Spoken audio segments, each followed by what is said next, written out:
At my dad's funeral, my brother mocked me, saying, "She's just here for the money." Then the lawyer arrived, and Dad's shocking video made him pale. My name is Emma Williams, and at 32 years old, I never envisioned myself standing alone at my father's burial, my relatives whispering about me from across the room. My brother Lucas approached me with a voice loud enough for everyone to hear. "She's only here for the money. Dad is going to cut her off." Their laughter pierced me like glass, but nothing prepared me for what came next. The lawyer arrived with a USB disk, and my father's face showed on the screen. Before I tell you what he said, where are you viewing from? Hit the subscribe button and leave a comment below. You won't believe how my family's arrogant expressions altered after hearing my father's final remarks. Growing up, I loved my bond with my father, William Roberts. Dad was a successful real estate developer in Boston who started his firm from the bottom up after inheriting his father's tiny construction business. Dad worked hard, often too hard, but Dad always had time for me when I was a child. I recall our fishing vacations to Cape Cod when I was around 9 years old. Dad would wake me up before daylight, and we'd load the truck with our gear. "Emma," he'd continue, using his particular nickname for me, "the early bird catches the fish." During those calm mornings on the river, he taught me about patience and endurance. Those were the moments when I felt most connected to him. The corporate world operates in the same manner as fishing. He once told me, "You need to know where to look, when to wait, and when to reel in your opportunity." Even as a child, I could see how much the family business meant to him. It was his legacy, his life's work. My brother Lucas was 4 years older than me, and from my earliest memories, he was always competing for Dad's approval. When I caught my first fish, Lucas had to catch 2. When I earned an A on a test, Lucas had to get an A++. Dad never appeared to notice this unhealthy competitiveness, or if he did, he never addressed it. In his opinion, a little sibling rivalry was probably healthy. "Your brother has a natural head for business," Dad would say whenever Lucas showed interest in real estate or brought up the company at dinner. The pride in his voice was unmistakable. "He'll take his properties to new heights someday." The expectation was clear from an early age. Both Lucas and I would eventually join the family business. We were both going to Harvard University for business degrees, and I was going to handle client relations and marketing, while Lucas would focus on operations and development. However, art had always been a passion of mine, and my elementary school teachers praised my drawings. In high school, I won a number of regional competitions. While Lucas was reading business magazines and accompanying Dad to building sites, I was filling sketchbooks and experimenting with various painting methods. My first significant disagreement with my father occurred in my senior year of high school. When I received my college acceptance letters, I picked Pratt Institute over Harvard. My father couldn't comprehend my decision. "Art is a hobby, Emma, not a job," he said during a furious dispute in his home office. "The family business is your future. It's about security. We've been planning this for years." "That's what you've been planning," I said. I never agreed to it. That night marked a turning point in our family dynamic. Lucas, ever the opportunist, positioned himself as the loyal child, the one who wouldn't disappoint our father. "Don't worry, Dad," he said at dinner while I sat in silence. "I'll make sure his properties thrive for another generation."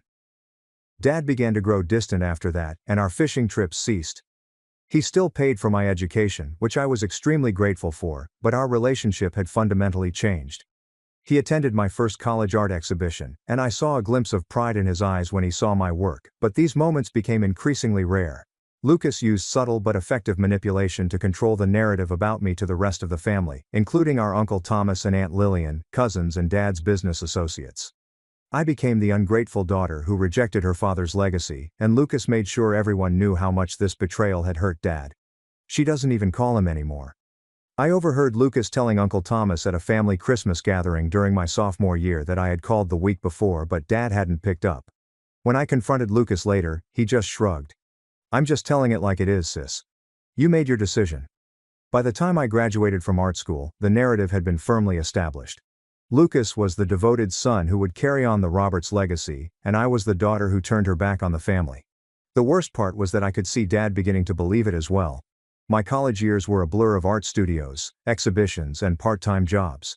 Despite the growing distance between us, I made efforts to maintain my relationship with Dad.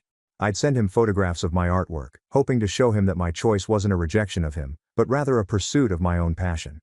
During my junior year, I created a series of abstract paintings inspired by the Boston skyline, which I thought of as Dad's skyline, because many of those buildings contained his properties. I was thrilled when a local gallery chose the series for exhibition, and I sent Dad an invitation, hoping that seeing my success would help bridge our gap. "I'd love for you to come," I said during our phone call. "The opening is on Friday at 8 p.m. "I'll check my calendar," he replied, his voice carrying that formal tone he'd adopted with me. Lucas and I might be closing on the Sunset Ridge property that day. I tried not to show my disappointment. "Well, the exhibition runs for 3 weeks, so maybe another day would work." "Maybe," he said. "I'll let you know." To my surprise, Dad did show up, not on opening night, but the following Tuesday. He arrived alone without telling me he was coming, and the gallery owner recognized him from the photo I kept on display and called me over. "Your work is interesting," Dad observed, scrutinizing my largest piece. There was something in his voice that I couldn't quite decipher. "You're clearly talented." It wasn't the passionate approbation I'd hoped for, but it was something. After that we drank coffee, and it nearly seemed like old times for a little hour. As we parted, he awkwardly patted my shoulder and said, "I'm proud of you for working hard, Emma, even if it's not what I would have chosen." He asked about my classes and my plans after graduation, and I asked about the business and his health. We avoided any contentious topics, and that moment gave me hope that he might eventually accept my path. Years later, after graduating, I moved to New York to pursue my art career, and the distance made communication with Dad even more difficult. At the time, I had no idea that Lucas was working hard to prevent that from happening, and it was only later that I realized the extent of his sabotage. I'd call on holidays and birthdays, but our conversations remained stilted. Lucas, on the other hand, had fully integrated himself into Robert's properties. According to family updates, he was Dad's right-hand man, involved in every major decision. During one Thanksgiving visit back to Boston, I noticed Dad looking tired. The lines around his eyes had deepened, and he seemed to move more slowly. "Are you feeling okay?" I asked him privately. "Just getting old," he dismissed with a wave of his hand. "Doctor says I need to watch my blood pressure, that's all." Aunt Lillian later told me that Dad had a minor heart scare earlier that year. "Lucas has been such a rock," she told me, "taking on extra work so your father can rest more."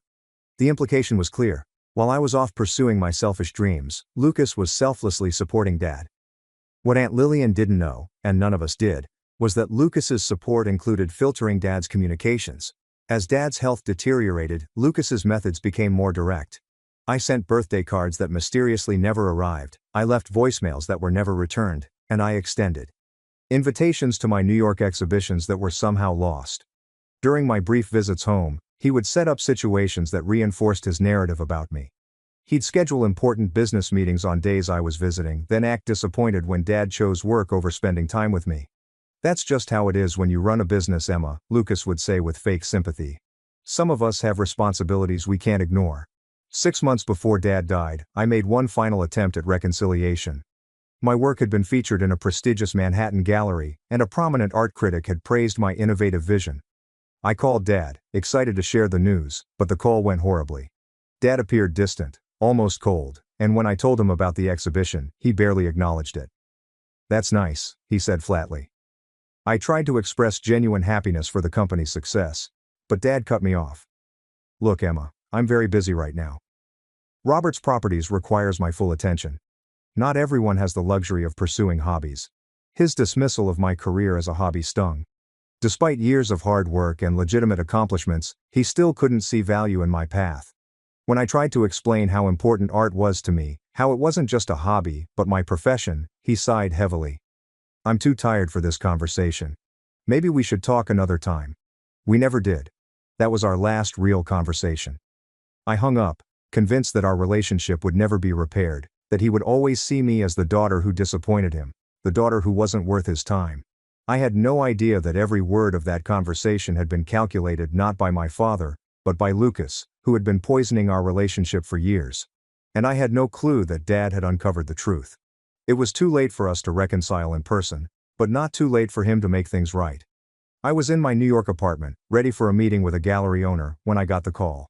It wasn't from Lucas or any immediate family member, but from Charles Griffin, Dad's longtime friend and attorney. "Emma," Charles said, his voice grave, "I'm sorry to inform you that your father suffered a major heart attack last night." My hand gripped the phone tightly. "Is he okay?" The silence that followed told me everything before Charles even spoke. "I'm so sorry, Emma. Lucas asked me to notify you." Lucas asked Charles to call me, and my own brother couldn't even pick up the phone to tell me our father had died. I sat hard on my couch, the room spinning around me, and I managed to ask when it happened. It happened around 2 a.m., and he was at home when the housekeeper arrived this morning. I booked the first train to Boston, throwing clothes into a suitcase with shaking hands. During the journey, I called Lucas several times, but he didn't answer until my fourth attempt. "What is it, Emma?" "I'm dealing with a lot right now," he snapped when he finally picked up. "I'm on my way to Boston," I said, trying to keep my voice steady. "Charles told me about Dad." "Why didn't you contact me yourself?" "I've been busy making plans," he said coldly. "Someone had to step up, and I would have helped if you'd phoned me straight immediately." Lucas sneered. "Straight? You've been so interested in Dad's life lately." Before I could react, he said, "Look, the funeral is scheduled for Friday at St. Mark's. Dad's corpse is already at the funeral home. Everything's taken care of. Friday is just 3 days away. Shouldn't we wait so people have time to—" "The preparations have been made, Emma? Dad and I discussed his desires years ago, not that you would know anything about it." Every conversation with Lucas felt like navigating a minefield. I took a deep breath. "Where should I stay? Is the house—" "The house is full with Uncle Thomas and Aunt Lillian staying there. You should book a hotel." He paused. "Emma, there's a family gathering tomorrow night before the funeral. Immediate family only." The implication was clear. I wasn't welcome. When I arrived in Boston, I went straight to the funeral home. I needed to see Dad to say goodbye in my own way. The funeral director led me to a private viewing room where Dad lay in an expensive casket, looking unnervingly peaceful in his best suit. "Hi, Dad," I whispered, tears streaming down my face. "I'm so sorry we didn't fix things." I stood there for nearly an hour talking to him quietly, telling him about my life in New York, all the things I would have shared if we hadn't let things fall apart. "That's terrible," Megan replied. "Do you want me to come up for the funeral? You shouldn't have to go through this alone." Her offer of support meant everything to me. Megan and I arrived at St. Mark's 30 minutes early, but the front pews were already full of family and business associates. She promised that I'd be on the first train tomorrow, and we'd get through it together. Lucas, seated in the front row with Uncle Thomas and Aunt Lillian, didn't even look up when I entered. We found seats near the middle of the church, and as more people arrived, I felt their stares and heard their whispers. The narrative Lucas had created followed me like a shadow: the ungrateful daughter, the family disappointment, appearing only now that there might be an inheritance to claim. The funeral itself was exquisite and dignified, much like my father. The priest spoke about Dad's business successes, community efforts, and committed parenting, focusing on Lucas at the end. When it came time for the eulogy, Lucas approached the podium with the confident stride of someone who belongs there. His speech painted a picture of a father-son relationship that seemed almost fictional to me. Weekend fishing trips that continued into adulthood, late-night discussions about business strategy, and Dad proudly watching Lucas carry on the family tradition. "My father often said that family was everything to him," Lucas said, his voice thick with practiced emotion. "He believed in loyalty, in showing up for the people you love, in honoring your commitments, and everyone in that church knew he was contrasting his dedication with my supposed abandonment. Some people," Lucas continued, glancing at me, "choose to abandon their responsibilities, their family legacy. But Dad and I always understood the importance of staying true to your roots." So I felt Megan's hand tighten around mine as I struggled to maintain my composure. After the service, people gathered in the church hall for the reception. Several of Dad's business associates approached to offer condolences, but most interactions were brief and awkward, and Lillian hugged me stiffly before quickly moving on to speak with other guests. I was pouring myself a cup of coffee when "Are you enjoying yourself?" he inquired, his voice quiet but clear enough for neighboring visitors to hear. "It must be lovely to arrive home after years away and be greeted like family." "Lucas, this is not the time or place," I said, attempting to maintain my voice. "We're here to commemorate Dad." Lucas laughed sharply and bitterly. "Is that why you're here? Because from where I'm standing, it appears that you're just here for the money. Dad's going to cut you off, you know." Several heads turned at his raised voice, and I felt my face burn with humiliation. "You have no idea why I'm here," I said. "You haven't cared about this family for years. You didn't care when Dad needed heart medication. You didn't care when he was working himself to death to keep the company going. You only care now that there might be something in it for you." People were staring openly. I heard someone snigger and Uncle Thomas came, resting a hand on Lucas's shoulder. Perhaps Emma should just leave, he urged, without even addressing me directly. She's not really family anymore, is she? The laughing that followed from numerous family members nearly shattered me. I considered leaving, sparing myself further humiliation, but something kept me rooted to the spot. I owed it to Dad to see this through despite everything. I'm staying, I said quietly. Whether you like it or not, he was my father too. Lucas shrugged dramatically. Suit yourself, but don't get your hopes up for tomorrow. Dad knew who truly cared about him in the end. The will reading is tomorrow. I hadn't even been thinking about the inheritance, but clearly everyone else had, and that was the only reason they thought I'd come back to claim what they thought I didn't deserve. As I walked away, I heard Lucas's voice carry across the room, and she'll be singing a different tune tomorrow when she realizes Dad saw through her act years before. If only I had realized then how prophetic those remarks would be, but not in the manner Lucas intended. The reception proceeded like a slow-motion nightmare, with people I'd known all my life either avoiding me totally or approaching with thinly veiled animosity. My father's business partner of 20 years, David Collins, spoke to me with such forced politeness that it was almost worse than outright rudeness. Your father was a remarkable man, David remarked, peeking over my shoulder many times as if seeking escape. No one expected me to play any role in Robert's properties, but he built quite a legacy with Lucas. Right now the company is in good hands, he continued, finally meeting my eyes. Your brother has your father's vision, and the transition should be seamless. My cousin Sophia, who had been my childhood playmate, was speaking with a group near the refreshment table when I approached. She whispered something to the others before reluctantly breaking away to greet me. Emma, she said, her hug so brief that it barely qualified as physical contact. I'm sorry about Uncle William. Thank you, I said. How are you doing? It's been a while. Okay. She glanced back to her friends. Lucas stated you're currently residing in New York. That must be fascinating. It is. I've been pursuing a profession as an artist. I actually have a gallery show next month that... Oh, that's nice, Sophia interrupted, clearly uninterested. Must be fun to follow your dreams while Lucas has been here handling everything. She didn't even try to hide her judgment. Excuse me, I should check on my husband.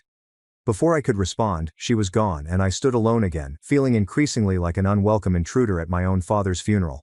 I found Megan by the windows, thankfully alone. This is worse than I expected, I whispered to her. They all hate me.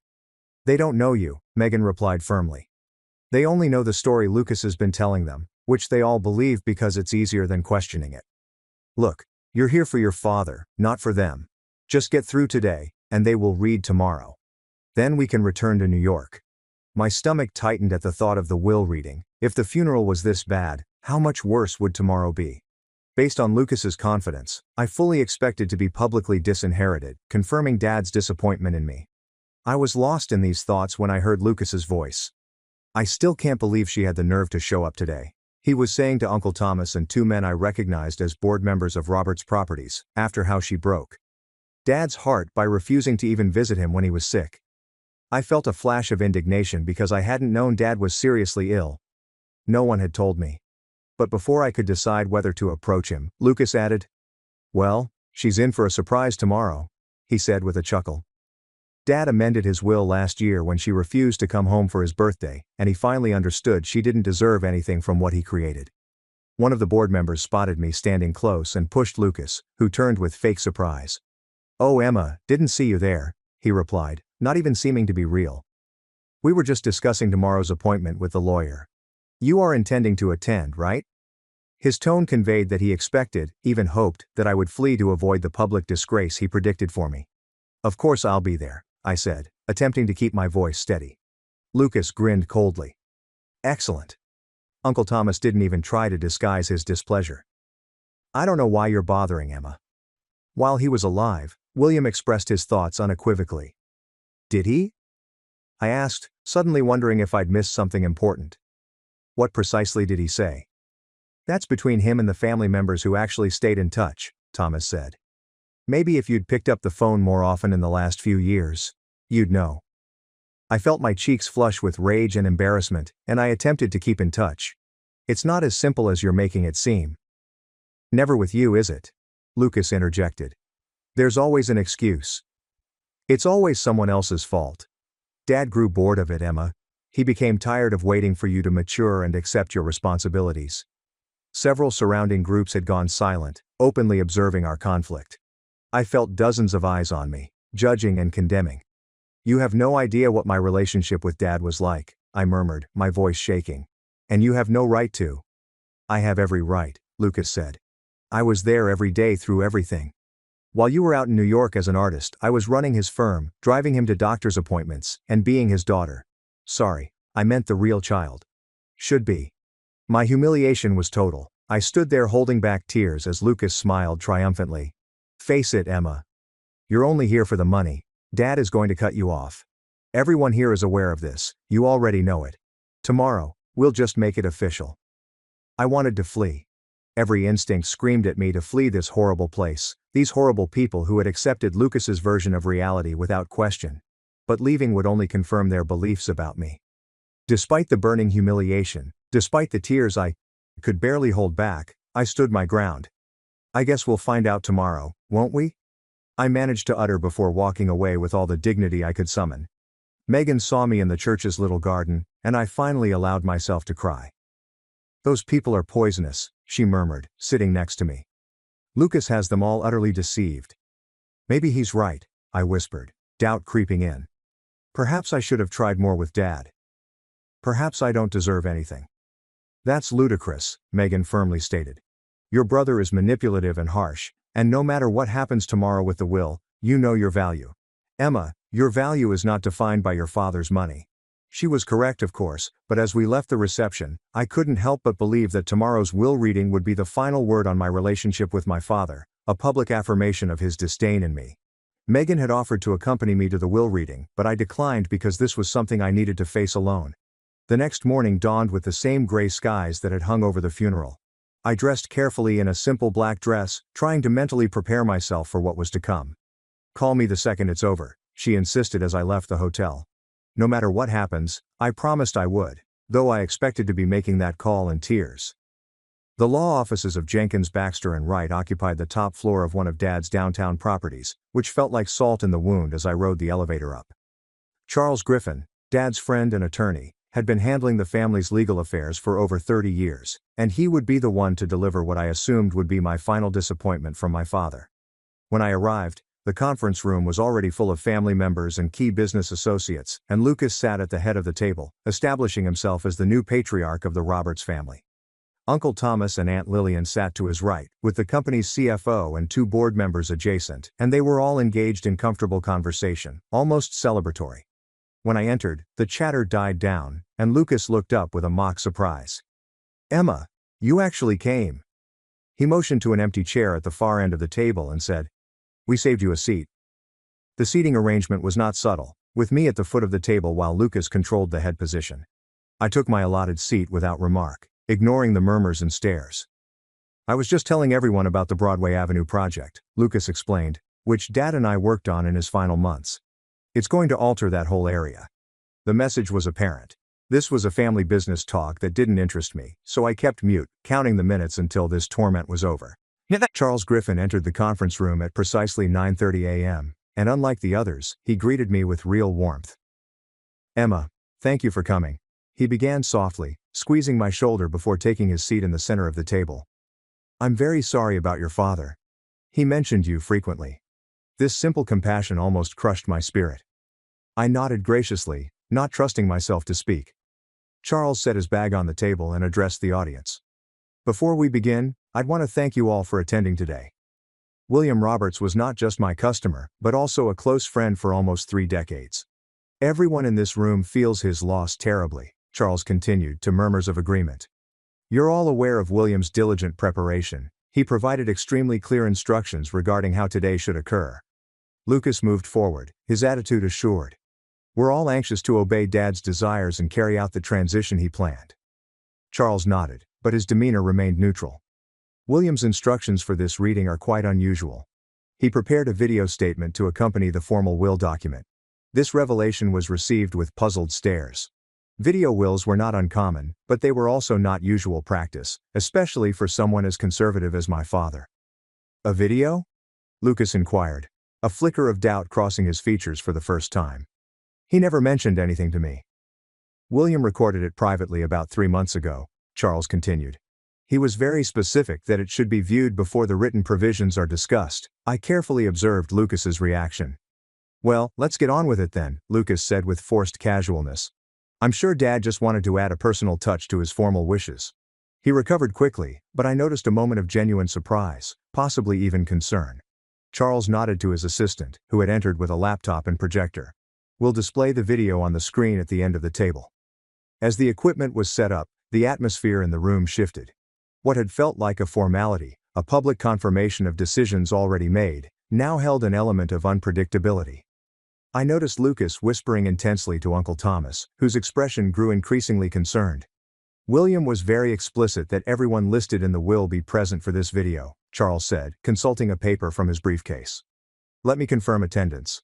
He read through a list of names, checking off each person as they acknowledged their presence, and then nodded satisfactorily. "Excellent, we're all here." He turned to his assistant. "We're ready to begin." The lights dimmed slightly, and Charles Griffin inserted a USB drive into the laptop. After a moment of technical adjustments, the projector illuminated the screen, and there was my father. The sight of him, healthy, composed, alive, hit me like a physical blow. He sat at his desk in the home office, wearing the navy blue suit he saved for important meetings. His silver hair was neatly combed, his expression was serious, but calm, and he looked directly into the camera, creating the unsettling illusion that he was looking at each of us in the room. The conference room fell completely silent, and Lucas appeared to be stunned by our father's posthumous appearance. "Hello everyone," Dad said, his voice so familiar that it made my throat clench with pain. "If you're seeing this, I'm no longer with you." I requested Charles to share this message because certain facts need to be addressed. Truths I sadly didn't realize until it was almost too late. He stopped, appearing to collect his thoughts. I looked around the table and realized that everyone was leaning forward slightly, depending on my father's every word. "What I'm about to say will surprise many of you, and it will upset some of you," Dad said. "But before I leave this world, I need to put the record straight." I had a peculiar sense in my chest, not exactly hope, but something close. My father's countenance softened, and I saw a glimpse of the dad I remembered from those early fishing trips. The dad who had loved me unconditionally before everything changed. "This is primarily a message about truth," he said. "About family, about betrayal and forgiveness." His eyes seemed to look directly at me, about second chances that come too late, but may not be too late to make things right. As my father began speaking, I realized that no matter what I had expected from today's proceedings, I had been entirely unprepared for what was about to happen. "I want to begin by speaking directly to my daughter Emma," Dad said, his eyes appearing to locate mine through the screen. "If you're here, and I sincerely hope you are, I have something I should have told you in person." Lucas squirmed uneasily in his chair. "I'm sorry for the distance that grew between us." A collective murmur swept through the crowd. "I apologize for not supporting your dreams. Most importantly, I apologize for accepting lies about you that I should have questioned." Dad's countenance darkened. "You know, I just found something that has altered everything I thought I understood about our family dynamic over the last few years. About 6 months ago, I experienced another mild heart attack. The doctors advised me to reduce my workload, so I started working from home more frequently." He leaned forward slightly. "One afternoon, while looking for some paperwork in Lucas's office at the home, I discovered something unpleasant. A drawer filled with cards and letters. 'For you, Emma.'" I gasped out, and heads turned to me before swiveling to Lucas, who had become extremely motionless. "Birthday cards I purportedly never got," Dad said.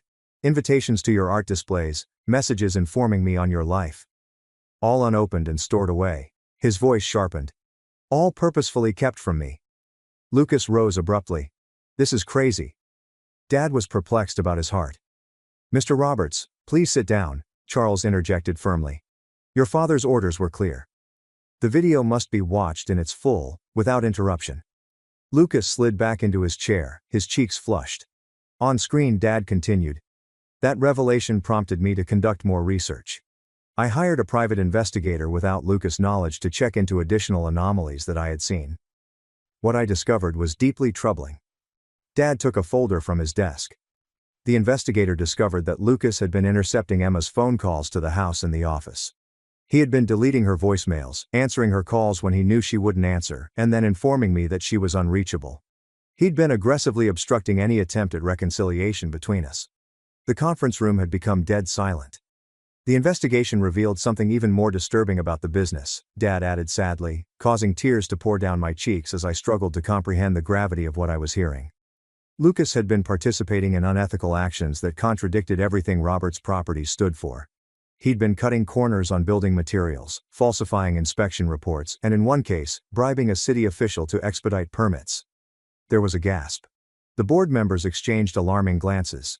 "I built this company on integrity," Dad explained, his voice rising with intensity.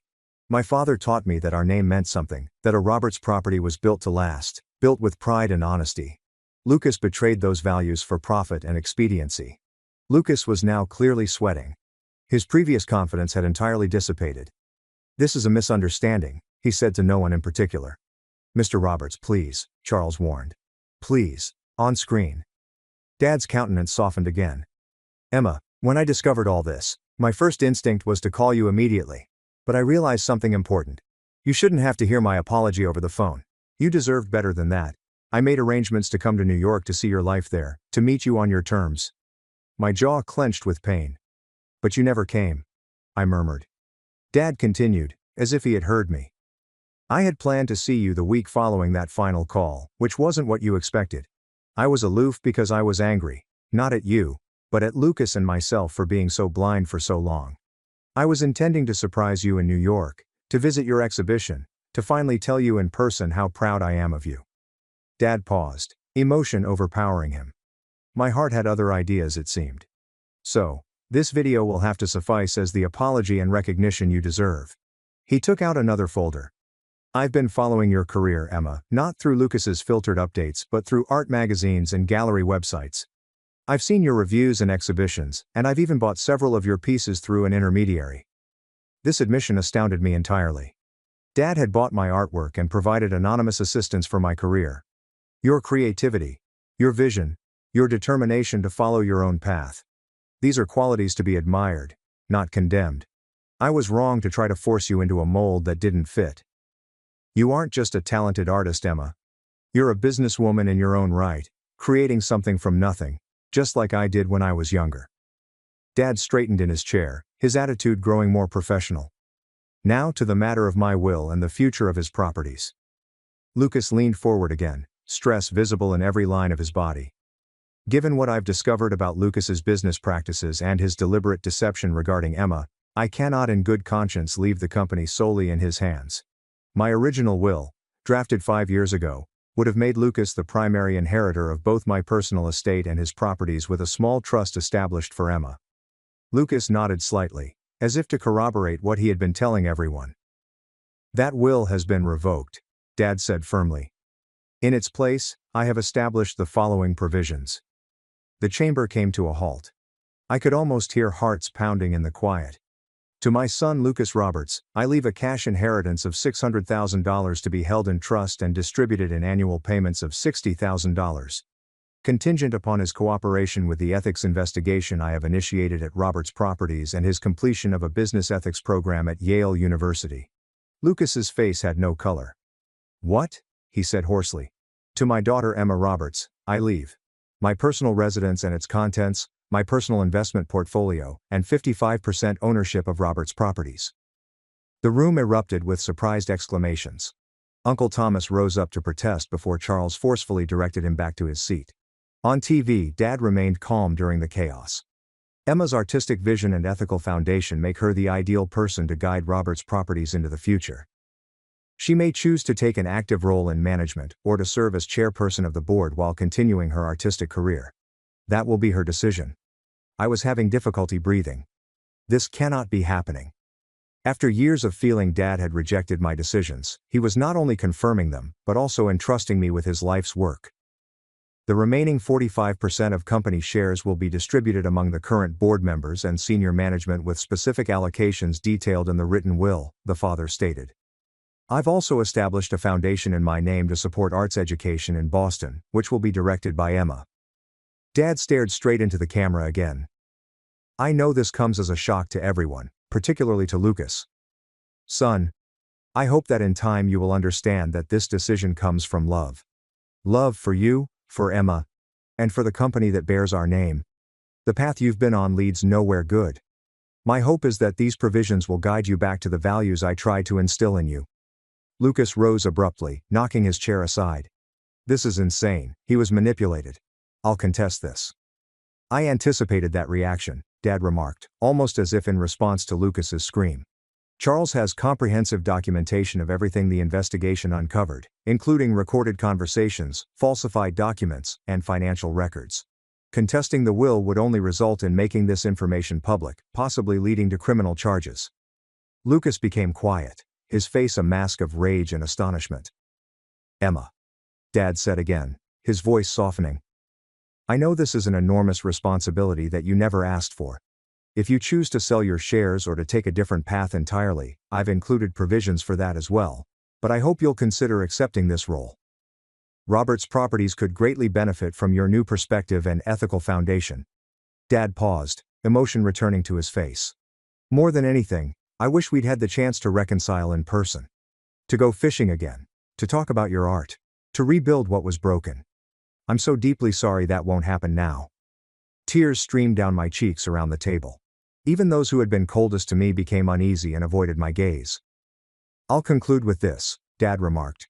"Family is complicated. Business is complicated, but integrity should never be complicated. It's either there, or it isn't. Emma never lost hers, even when it would have been easier to compromise. That's why, in the end, she is the right person to carry on the Roberts legacy." Dad grinned, a real loving smile I hadn't seen in years. "I love you both, Lucas and Emma. I hope this decision leads to healing, to growth, and ultimately to a stronger family and company. Thank you all for listening." The light went off. For a while, no one talked or moved. Lucas's raucous chuckle pierced the stillness. "You think this changes anything?" he continued, looking at me. "You know nothing about running a real estate company. The board will never accept you." He looked around the table for support, but the board members were deliberately avoiding his stare. Charles cleared his throat. "Perhaps this would be a good time to take a brief recess before we continue with the formal reading of the written will. There are additional documents and evidence that Mr. Roberts instructed me to share regarding the investigation he mentioned." Lucas stormed away without saying another word. The majority of the others followed, mumbling among themselves and throwing uneasy glances in my direction. Only Charles remained, painstakingly organizing his files. "Did you know?" I inquired gently. "About all of this?" Charles nodded. "Your father confided in me after he made his discovery. He was heartbroken about the time he'd lost with you." He stopped, looking at me with kindness.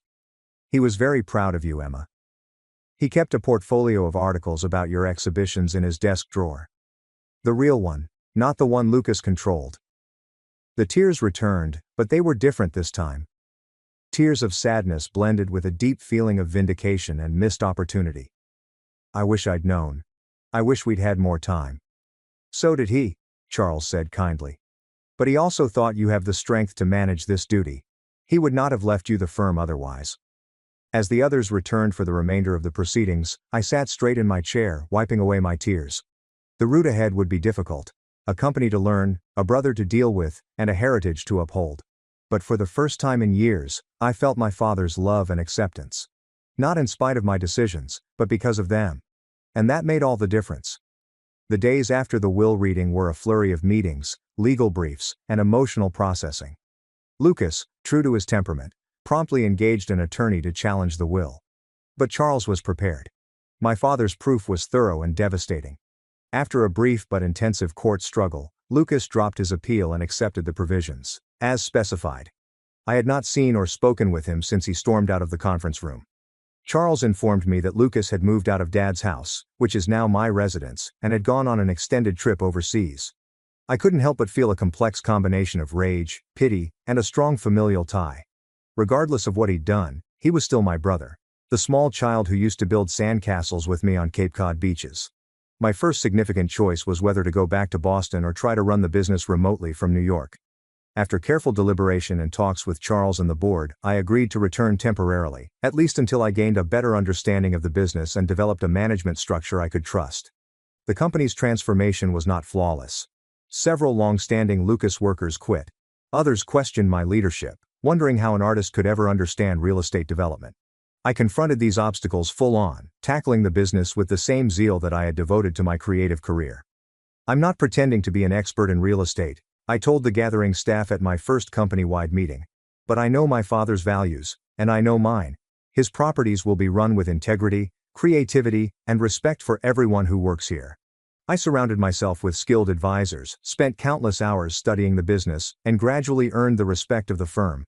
I also started a complete ethics evaluation of all current initiatives, making appropriate revisions even if they affected the bottom line.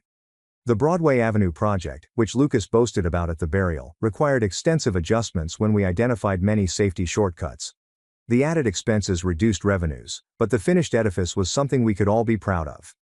At the ribbon-cutting event 6 months after Dad's passing, I felt his presence vividly, applauding the difficult but correct decisions. Family members slowly began to reach out. The first was my cousin Sophia, who called tentatively one afternoon. "I owe you an apology," she replied without explanation. "I believe Lucas's version of things without ever asking for yours." "That wasn't fair." "No, it wasn't," I said, not making things easy for her. Years of judgment and isolation could not be reversed with a single phone call. "I understand if you don't want to speak to me," Sophia said. "But I'd like a chance to rebuild our relationship if you're willing." I thought about her plea. "I'm open to that, but it will take time. And I need you to understand that I never abandoned Dad. I never stopped caring about this family." "I know that now," she responded calmly. "We all do." Similar talks ensued. With Uncle Thomas, Aunt Lillian, and other extended family members. Some were sincere in their regret. Others seemed more concerned with keeping ties to the family company than with real reconciliation. I embraced the former while keeping appropriate boundaries with the latter. One of my most noteworthy discoveries occurred when I eventually moved into Dad's house. In his study, behind a fake panel in the bookshelf that reminded me of childhood treasure hunts, I discovered a collection of my artwork. Not only did he buy the paintings anonymously, but he also kept photos of my student work, newspaper cuttings from shows, and even a framed replica of my art school graduation. Along with these riches was a leather-bound diary. Opening it with shaky hands, I saw writings spanning years, recording Dad's opinions on the business, Lucas, and myself. The early entries revealed his displeasure with my professional decision. But as time progressed, his tone shifted. "Saw Emma's new exhibition online today," he wrote, 2 years before his death. "Her work is getting attention from serious critics. There's a depth to her paintings that reminds me of how she used to see the world as a child, always noticing things the rest of us missed. I wish I could tell her how proud I am, but the distance between us now feels unbridgeable. Lucas says she doesn't return his calls either. I wonder if she's truly moved on from this family." Later posts became more inquisitive, revealing the first seeds of doubt regarding Lucas's story. The final postings detailed his horrifying revelations and commitment to set things right. "The private investigator confirmed my worst fears today," he wrote, 3 months before his death. "Lucas has been systematically keeping Emma away from me, intercepting our communications for years. How could I have been so blind? My son has betrayed not only his sister but the core values I thought I'd instilled in him. I need to fix this. To contact Emma personally, tell her the truth, and ask for her forgiveness. I am planning a vacation to New York next month. I only hope it is not too late to fix what has been broken." I am in tears as I read his final entry. Dated only a few days before his heart attack. "Made plans for New York. I haven't felt this hopeful in years. Also met with Charles to discuss revising my will. If something occurs before we can reconcile in person, Emma will at least know the truth. At the very least, she'll know I loved her and admired her bravery and integrity. Lucas' deeds must have repercussions. Though it aches my heart to put them into action, I can only hope that one day both of my children will return to the principles that are most important. These revelations helped me begin to heal, to forgive both my father and myself for the years we had lost. I couldn't alter the past, but I could respect his legacy by running the firm with the integrity he valued, as well as fostering my creative vision while taking on this new duty." 6 months after taking over Roberts Properties, I established the Robert Roberts Foundation for Arts Education, which uses corporate earnings to support arts programs in Boston's needy schools. For the Foundation's debut exhibition, I showcased my new series of paintings inspired by my childhood fishing expeditions, alongside a carefully chosen selection of promising local artists. The exhibition opening was widely attended by both the art and business communities. As I stood in front of the audience, I felt a sense of connection between these two elements of my life that had previously appeared incompatible. I informed the gathering visitors that my father had given me 2 vital things. First, integrity is not negotiable. Second, Taking a step back and observing things from a new angle might provide the most beneficial viewpoint. This is what art does for us. It challenges us to perceive the world in new ways. The Robert Roberts Foundation seeks to pass on that gift to future generations. After the remarks, while attendees mingled and looked at the artwork, Charles approached me with a soft grin. "Your father would be incredibly proud," he added, taking in the show. "You've managed to honor both his legacy and your own vision. Not many people could navigate that balance so gracefully." "I wish he could see it," I said, the old agony of loss intensifying. "In some ways I think he did see it," Charles reflected. "He recognized your potential long before any of us. That's why he made the choice he did." The next morning, I went to Dad's grave for the first time since his burial, bringing a small arrangement of wildflowers and sitting alongside the gravestone in the peaceful cemetery. "I'm trying to do right by you, Dad," I murmured gently. "The business is going well. We have just started the foundation. I believe you would approve of the adjustments we've made." I paused, gathering my thoughts. "I discovered your notebook. I understand you wanted to reconcile. I wish we'd had that chance. But knowing you were proud of me, that you understood, it means everything." I told him about the business, my art, the challenge and unexpected satisfaction of bringing these worlds together, and as I spoke, I felt a sense of peace settle over me, as if something broken had been mended. "I haven't heard from Lucas," I said. "But Charles thinks he's in Europe somewhere. I hope that eventually we can find a path ahead, but I'm not holding my breath. Some wounds take longer to heal than others." Before departing, I rested my palm on the chilly granite of the headstone. "I love you, Dad. Thank you for believing in me even when I had no idea you did. I'll do my best to make you proud every day." Life continues to be a complicated mix of corporate leadership and artistic endeavor. Some days I feel burdened by the multiple obligations, wondering whether I can genuinely do honor to both, while others provide unexpected moments of clarity and purpose, confirming that I'm on the right track. Through all of this, I've learned that family relationships are rarely simple. They're shaped by misunderstandings, stories we tell ourselves and each other, and opportunities taken and missed. My father and I lost years we'll never get back, but in the end, truth prevailed. His final act gave me something far more valuable than a business empire: the knowledge that he saw me, truly saw me, and loved me for who I am. Have you ever had a time when the truth finally came out after years of misunderstanding? How did it affect your outlook on your relationships? My sister's fiancé belittled me at dinner. Everyone laughed. I didn't snap back. Instead, I calmly pulled out my phone. His grin faded immediately.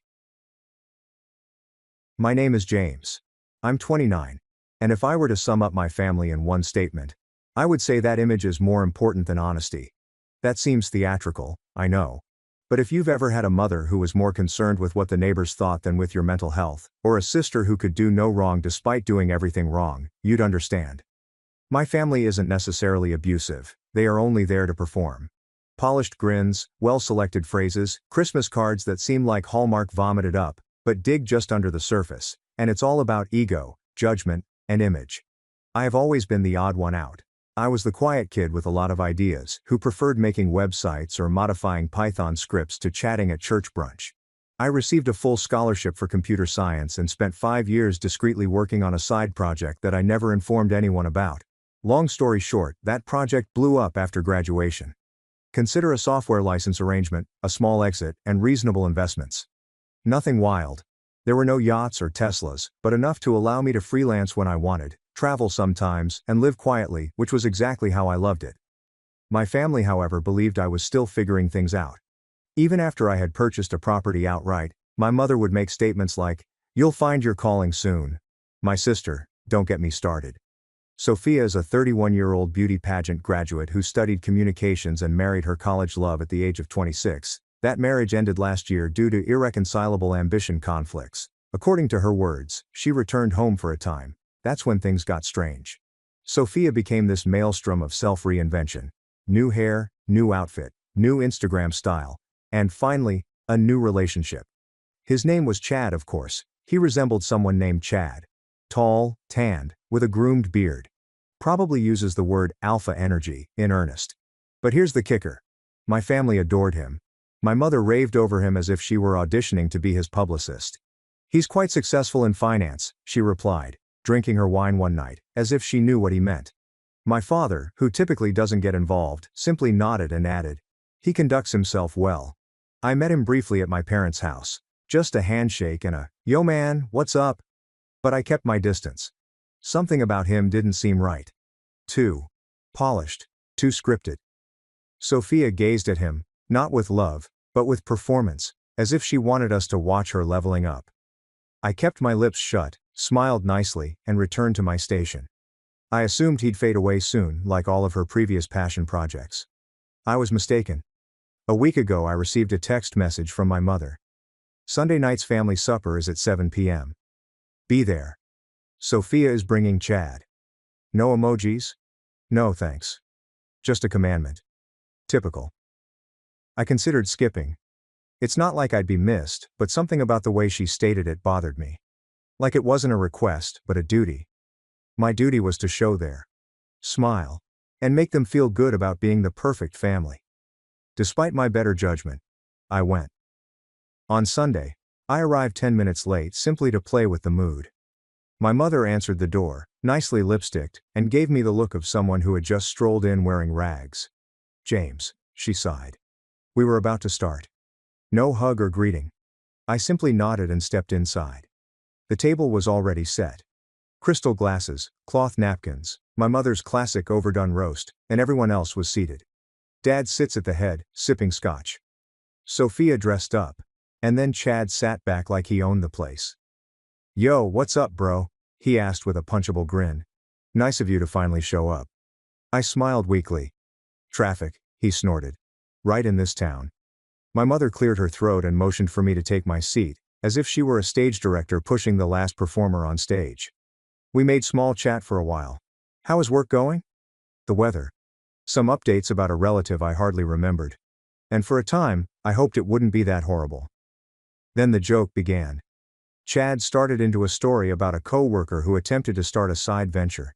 Dude imagined he would be the next Zuckerberg. He smiled, made around $7, and dubbed himself an entrepreneur. Everyone chuckled. My mother laughed the loudest. Sophia even wiped a false tear. I didn't say anything, but Chad stared at me, as if he wanted to see whether I'd take the bait. "Have you ever tried anything like that, James? I hear you're into technology?" I shrugged slightly. He grinned. "You should speak with this man I know. He teaches coding to high school students. Pretty good work for people who can't get into genuine development employment." Real laughed. "Ouch, brat." But she did not protect me. She simply sipped her wine. I looked at my mother. Nothing. Not even a twitch. So I grinned.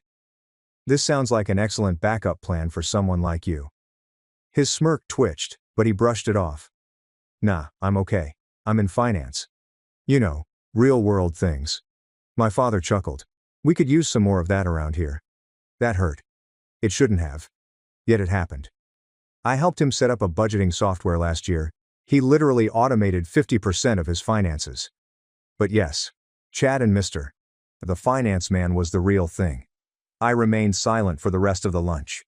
Allow them to luxuriate in their smug little echo bubble. But inside, my mind was racing.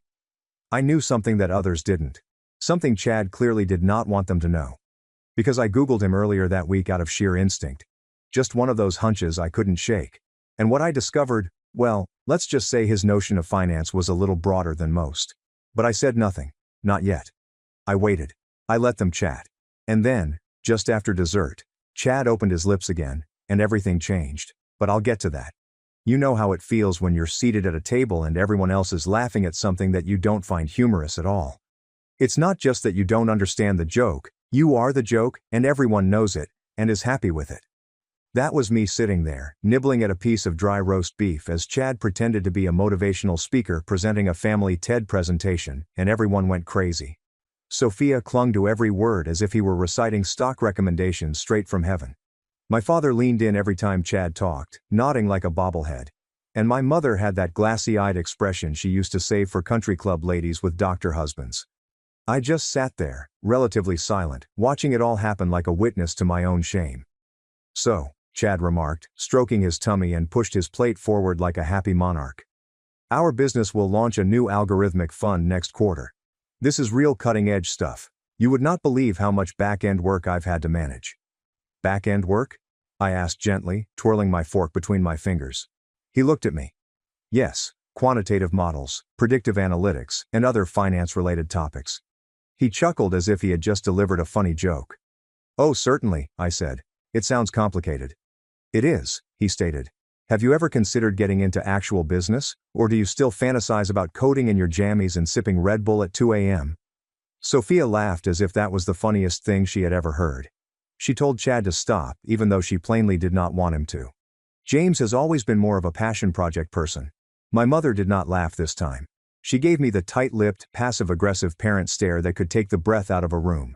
She told James, "We've spoken about it. You have to let people tease you occasionally. It's how we connect." I blinked. Tease or belittle. Her tone hardened. Don't cause a scene. So there it was. I had heard this sentence 1,000 times growing up. Don't cause a scene. Translation. Do not make us appear terrible. Do not make us uncomfortable. Do not shatter the illusion. I slumped back in my chair. I didn't realize being ridiculed during dinner was considered bonding. Chad lifted his eyebrow. It's all in good fun, buddy. There's no need to act defensive. I did not react. I merely gazed at him long enough to have his cocky smirk slip for a single second.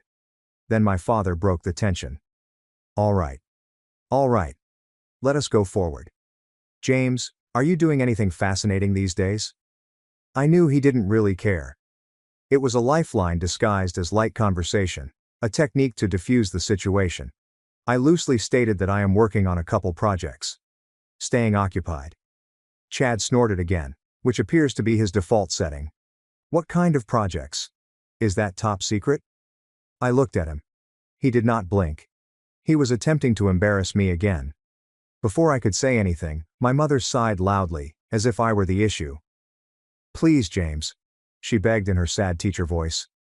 Can we not do this tonight? You are making things awkward. I froze. Everyone turned their gaze to me. I was making things awkward, not Chad, who had been goading me non-stop, and not Sophia, who smiled through every jab like it was open mic night at a comedy club. I felt something in my chest twist, something familiar, heavy, and bitter, the same feeling I used to get in high school when Sophia would throw a tantrum over something she did wrong and I'd get grounded for not being the bigger person, the same feeling I had when I received a full scholarship to a school 4 states away and my mother said, "You will change your mind, sweetheart. You don't want to leave your family, right?" I felt selfish for seeking my own life. I tightened my jaw. Sure, I murmured. Let's not make things awkward. The discussion moved on, and they laughed about common acquaintances, vacations, and a neighbor's dog. I was barely listening, nodding when necessary, sipping my water, and keeping my expression bland. But within, a storm was brewing.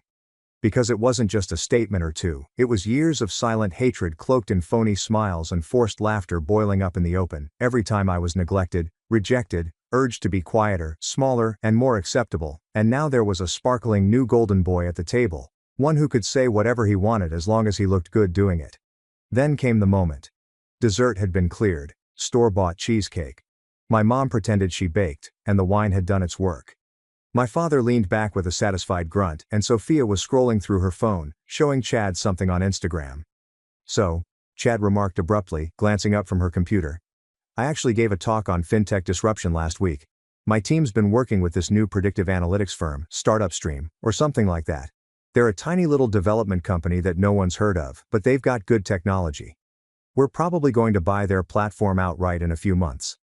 I carefully laid my drink down, asking, Startup Stream? Calm even.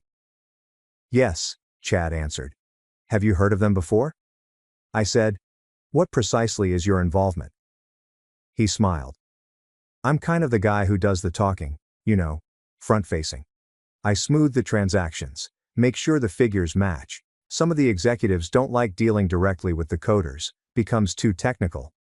The code people, I said flatly. Yeah, he responded, apparently not understanding the tone. No disrespect, but those folks aren't exactly business-minded. They're brilliant in their own way, but not made out for the big table. The large table, I echoed, feeling the weight of everyone's gaze on me now. Sophia smiled nervously as she watched. My father looked bewildered. My mother frowned, and Chad continued on. Anyway, we'll definitely integrate their tools into our infrastructure and perhaps recruit a couple of their developers if they can keep up. It's a win-win. I didn't say anything for a moment, but reached carefully into my pocket and pulled out my phone. What are you doing? My mother questioned suddenly, her tone already accusing. I ignored her, opened my email, scrolled for a bit, and found the one I was searching for. Startup Stream, I continued.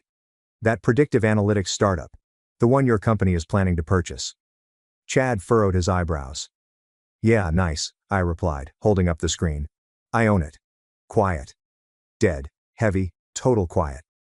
The room stopped, as if someone had pressed the pause button on a remote. Chad's grin turned to uncertainty, then to terror. My mother blinked. What exactly are you talking about? I rose up gently, not increasing my voice or altering my tone. Startup Stream is my firm, and I founded it. Last year, I leased our main product to 5 hedge funds, one of which being the firm you work for. I met with your department directors 5 times, but I didn't know your name because you weren't in any of them. Chad was pale now, his mouth opened, then closed, then opened again. Sophia appeared to have just witnessed a car collision in real time, and my father sat up taller. Wait, what? I didn't mention anything because I knew how it would go. I said I knew no one would believe me since every time I attempted to share something serious, you guys viewed it as a phase, a joke, something to roll your eyes at. My mother finally found her voice. You're telling me you own a tech company? Since when? I gazed at her. Since 4 years ago you haven't spoken anything. Would it have mattered if I had? I wondered. You made your decision a long time ago. Chad stood up too, his confident energy replaced by something twitchy and uneasy. Look, guy, I didn't know, right? I cut in. Because if you had, you wouldn't have said half of what you said tonight. You probably wouldn't have said anything. He looked at Sophia as if she was meant to help him, and she simply gazed at the table. I took one final glance around the room, at the individuals who were meant to be my family. When people discover that the image of you they created in their minds does not match reality, they experience a unique type of quiet. The startled, gaping calm of ego being rewired in real time is what I observed at that table, not the quiet of thought or sorrow. Chad's jaw clenched, and my mother blinked, as if she had been disconnected and rebooted. Sophia stared at me with a strange combination of surprise, embarrassment, and something perilously near to shame. And my father just sat back like a man, watching his house wobble on its foundation. And I was standing there, phone in hand, pulse thudding, heart pounding, not out of pride or vengeance, but from years of pent-up words finally bursting out, from the sheer exhaustion of playing small for people who had never once asked what I was up to when I disappeared into my room for hours. They always saw a child with a laptop, never a man with a plan. I could have dropped everything right then and gone for the throat, explaining in agonizing detail how much Chad didn't know, how his firm had been underbidding us for weeks, and how he hadn't even been in the meeting loop. But I didn't because something inside me, perhaps the last splinter of the boy who once sought to please everyone, told me it wasn't worth it right now, so I simply said it. The one statement that caused the room to implode. I'm selling Startup Stream, and the transaction will close on Friday. My mom let out a gasp. You are what? It has been in the works for months. I signed the paperwork last week. Sophia blinked. Wait, like selling? For how much? I took a good look at her, and that was enough. Chad made a choking noise. To whom? I looked at him to make sure it wasn't yours, and then I went out without waiting for dessert or saying goodbye. They were just left sitting in the dining room like mannequins in the middle of a conversation. I didn't get much sleep that night. You'd think walking out like that would be therapeutic, and it was. But there was also something other. Something heavier. I kept repeating their expressions, their silence, and the weight of the years I spent concealing my accomplishment because I didn't want to be that person. The arrogant tech bro. I made it and now I'm better than you. Man. I never wanted to rub anything in anyone's face, but they had no issue putting me in the dirt, and now I had nothing else to prove to them. But here's the truth. Walking away doesn't mean you don't have the bruises.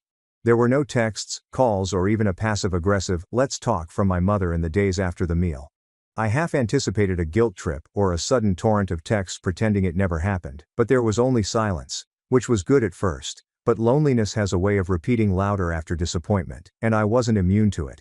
I didn't spiral. I'm not going to say I fell into a pit of despair, but I felt a hollow drift, as if I'd snapped a rubber band that had been stretched too much and now didn't know what to do with the slack. Even with attorneys and advisors, selling a firm you developed from the bottom up is like stripping your own house, tearing out flooring, inspecting every nook and ensuring that no decaying timbers remain. But it gave me structure and purpose. And then Friday arrived. Signed the last document at 9:42 a.m. and received a confirmation ping a minute later. Just like that, it was done. I gazed at my laptop screen for a long time. My bank account represented a figure that didn't feel real. There were enough zeros to make my high school economics instructor pleased, enough to transform my life tenfold. Instead of rejoicing, I closed my laptop and went for a walk. I ended myself in a little coffee shop downtown where I used to work in college. They still served burned espresso and had the same shaky table by the window. I stayed there for about an hour, watching folks stroll by and wondering what would happen next. Sophia then sent the text. "Hey, are you around?" I gazed at it and pondered deleting it, but something in me, curiosity or ignorance, typed back, "Yeah." And she gave an address, not our parents' house, but her place, the apartment she'd been sleeping in since the divorce. I pondered it for a while before paying for my coffee, standing up and walking there. She answered the door in sweatpants and a hoodie, no makeup, no performance, just Sophia, the version I hadn't seen since we were kids sharing cereal before school. She said nothing for a second, then softly, "Do you want to come in?" I agreed. Her house was small and cluttered, with half-unpacked boxes in the corner and a neglected wine glass on the counter. She motioned to the couch, and we sat. "Look," her voice began. I didn't know about the company, about anything. I kept silent while she fidgeted with the zipper of her sweatshirt. "Chad is doing great. You saw what he's like. After the divorce I felt he was this steady, confident person, and I needed someone to get me." "You know," I said, raising an eyebrow. "So, you brought him to dinner to parade him around?" Her cheeks reddened. "I hadn't expected him to be so awful. And I didn't expect you to launch a nuclear like that." "I didn't plan to," I said. "But he kept pushing and no one stopped him." Sophia exhaled. "That's kind of how we are, huh? We perform. We keep up appearances. We don't rock the boat." I nodded. "Yeah. And the boat's been sinking for years." She did not answer for a while. He said, "Mom's freaking out. Not just about what happened, about what she missed. She called me yesterday crying, saying she failed you somehow." I nearly laughed. "Now she notices." "She's not great at saying sorry," Sophia said. "She thinks if she ignores it long enough, it resets." "Yeah, that's familiar." "I'm not asking you to forgive her," she explained. "But maybe just talk to her. She's not sleeping. Dad's pretending everything's fine. But I heard him telling Uncle Ray, you embarrassed the family." I gazed at her. "I embarrassed the family." She nodded while wincing. "That's the story they're telling themselves." "Yeah, figures." We spoke for a little longer. She apologized again, but this time not as a performance. It seemed authentic, genuine, and vulnerable, and I found myself melting somewhat because, despite everything, she was my sister. And, just maybe, she was beginning to view me as more than the family's punching bag. I went without making any promises. I did not text Mom. I did not call Dad. Instead, I scheduled a trip. 2 weeks with no laptop, no work, no family, just myself, a cottage on the seaside, and plenty of free time to find out what I wanted. And you know what? It was the finest thing I've ever done. I went hiking. I read books. I cooked for myself. I sat on the porch at night, listening to the wind. There is no judgment or expectation, only silence. And slowly, piece by piece, something inside me began to rebuild. Not with big statements or Instagram quotations. In solitude, I began to consider my future moves. Not for money or prestige, but for myself. I'd already won the game, and my family had no idea I was playing. It was time to cease playing for them completely. By the time I returned, I had a plan. Not for vengeance or to prove them wrong, but for freedom. But of course, nothing remains quiet for long. Because when I returned, a letter was waiting for me. There's no return address. The inside has a wedding invitation, Sophia and Chad. And a handwritten message from my mother. "We hope you'll come. Family is everything. Let's not let one dinner ruin that." I must have read the message 5 times. Let's not let one dinner ruin that. As if it were a minor hiccup. Like it was a bit awkward time to sweep under the rug among all the other things they'd neatly forgotten. I clutched the invitation in one hand and the message in the other, and for a few while, I stood in my hallway, surrounded by stillness. This type of stillness shouts. I was not furious. Not immediately. What I felt was colder, clearer, A stark, piercing realization that the people who should have known me best yet didn't. Family is everything. That was profound. Because if family meant everything, maybe they should have begun treating me like something. I sat down at the kitchen counter, opened the invitation again, and studied the information. The wedding was 3 months away, with a garden ceremony, formal attire, supper, and dancing at a boutique hotel approximately 1.5 hours outside of the city. RSVP before the end of this month. My name was scrawled on the envelope in my mother's looping cursive. It felt more intimate. As if she hadn't ignored me for weeks following that supper, only to reappear now that there were flower arrangements and guest lists to finish. I set down the invitation and glanced at the ceiling. Then I grinned. I smiled quietly, not smugly, since for the first time in a long time, I sensed something fresh. Nor bitterness, nor grief, but leverage. They really wanted me to attend the wedding. Not because they missed me, or because they had a sudden realization about how poorly they had treated me. No, they wanted the picture, or illusion. They wanted to be able to inform their church friends. Oh yes, the whole family was there. James too. They wanted me to act the part, wear the suit, shake hands, and pretend everything was normal so that their house of cards would not collapse. I had no intention of giving them that. Not for free. The next few days were productive in ways I hadn't experienced since the early startup stream days. I'm not sure if it was the spite or the clarity, but I awoke each morning with a feeling of purpose. I wasn't just responding anymore. I was moving, planning, situating, and gathering preliminary information. I didn't trust Chad. That was a given. But something about the way he fumbled during dinner, and how he tried to spin his affiliation with Startup Stream, didn't set well with me. So I started digging. At first I kept it on the surface. LinkedIn, Twitter, old corporate websites and the like. But Chad was smarter than I had previously thought. His digital imprint was meticulously kept, polished, and curated. On paper he appeared to be the ideal prospect. But I'd been in tech long enough to understand how simple it is to fake it if you know which buzzwords to use. I phoned a pal. Not so much a buddy as an old acquaintance. Max, a cybersecurity specialist I'd worked with on a project 2 years ago. He owes me a favor. You want me to background a finance bro? He said, amused. I want to know who I'm dealing with, I said. And I want it off the books. 2 days later, he emailed me a file. It was not incriminating. Not in a criminal sense, but it was informative. Chad had changed jobs more than anyone in my family noticed. He'd moved between companies, advisory roles, and sporadic consulting engagements that never seemed to last longer than 6 months. He had failed upward due to charisma and connections.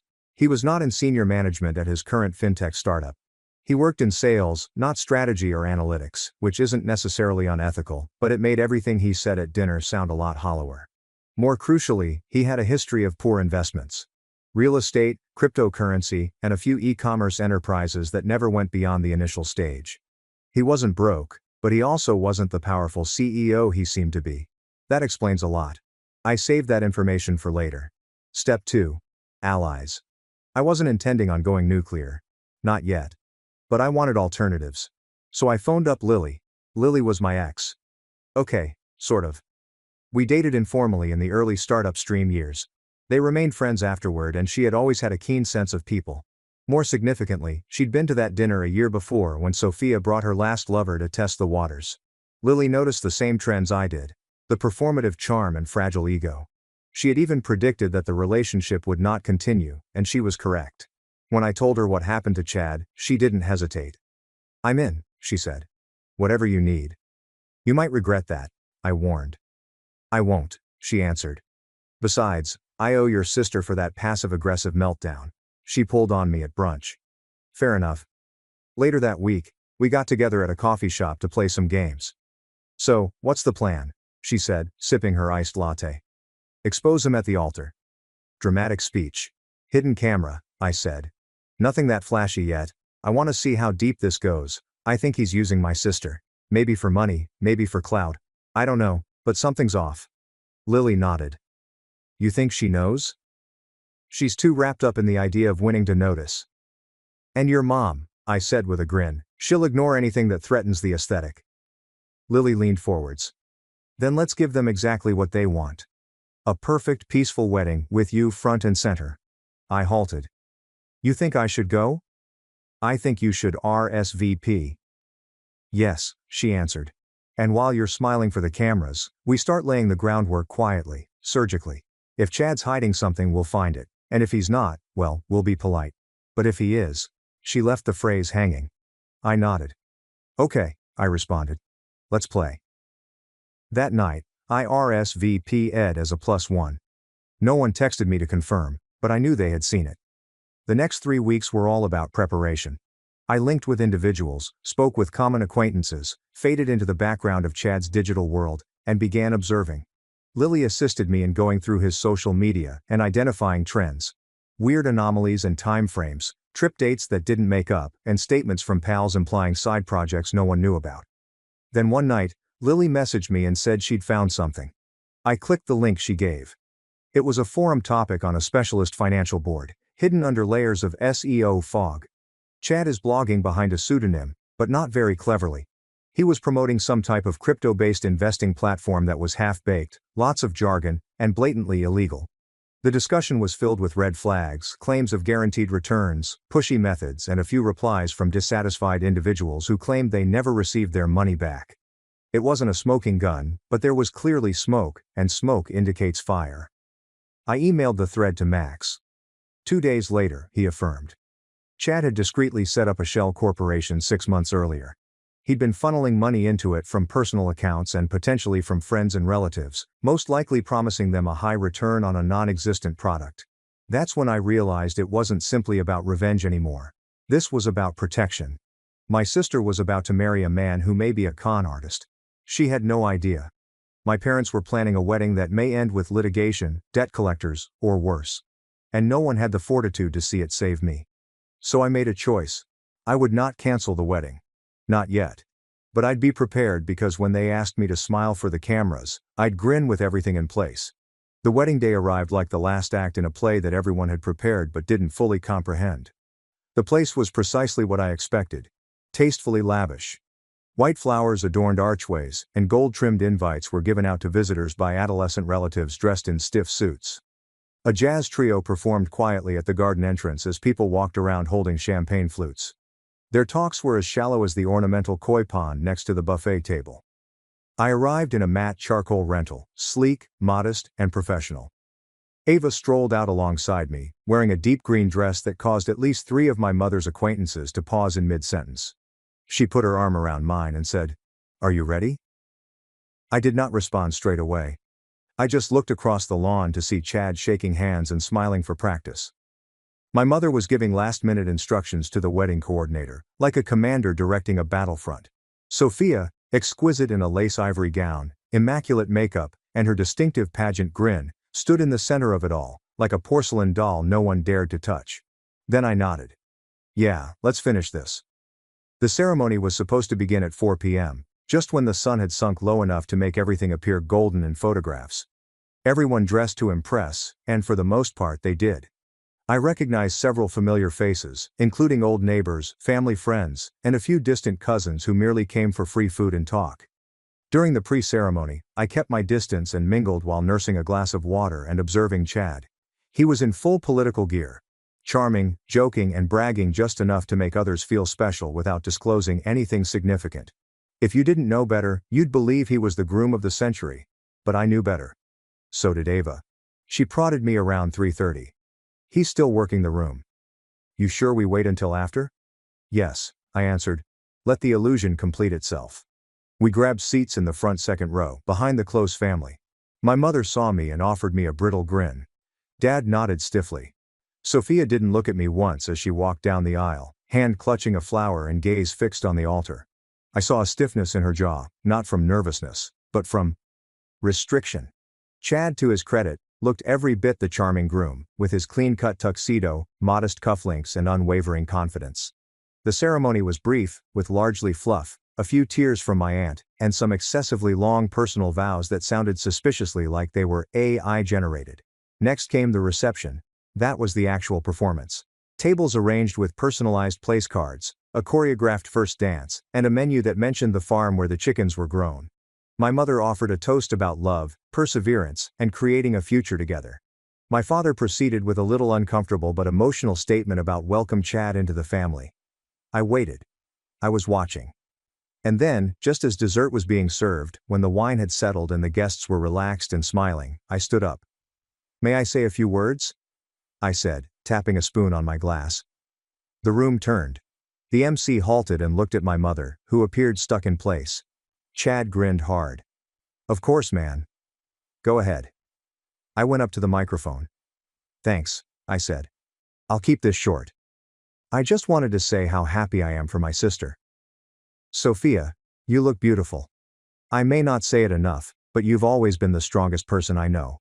She blinked, taken off guard, and nodded hesitantly, uncertain where this was heading. I turned to face Chad.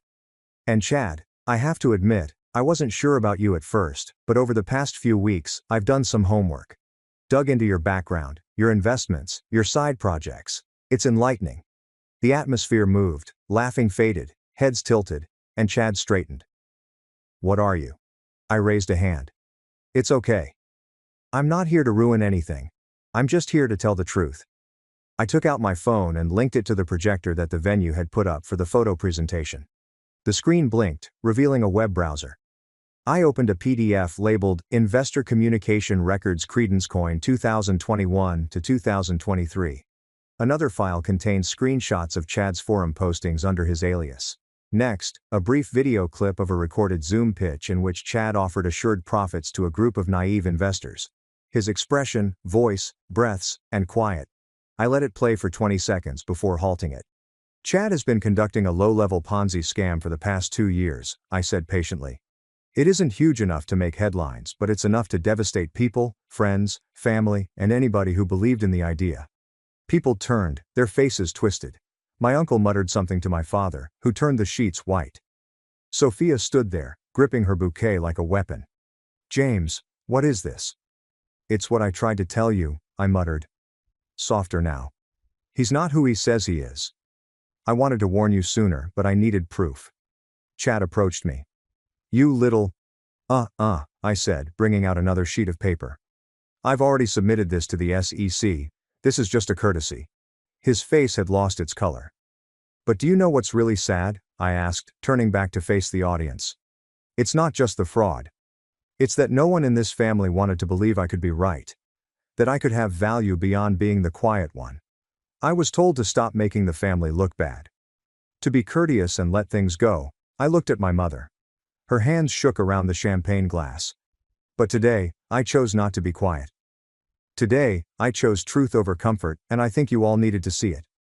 I moved away from the microphone. Chad was frozen. Sophia seems to have had the earth wrenched from beneath her.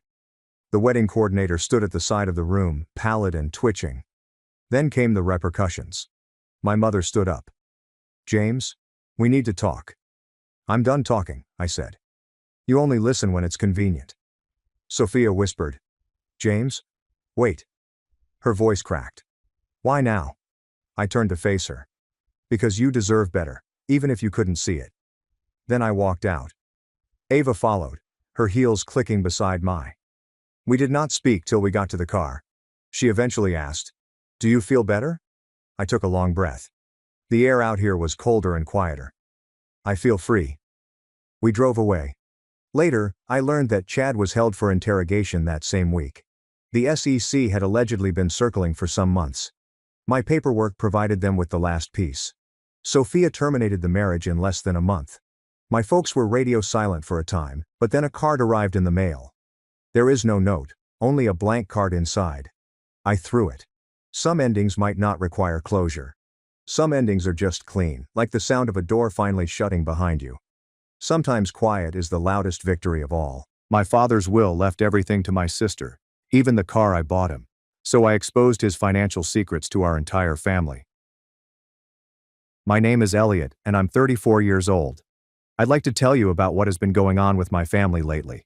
It has been a combination of old wounds reopening and new frustrations spilling over. The type of situation in which you keep telling yourself you're over it only to realize you never truly were. My family's favoritism was overt.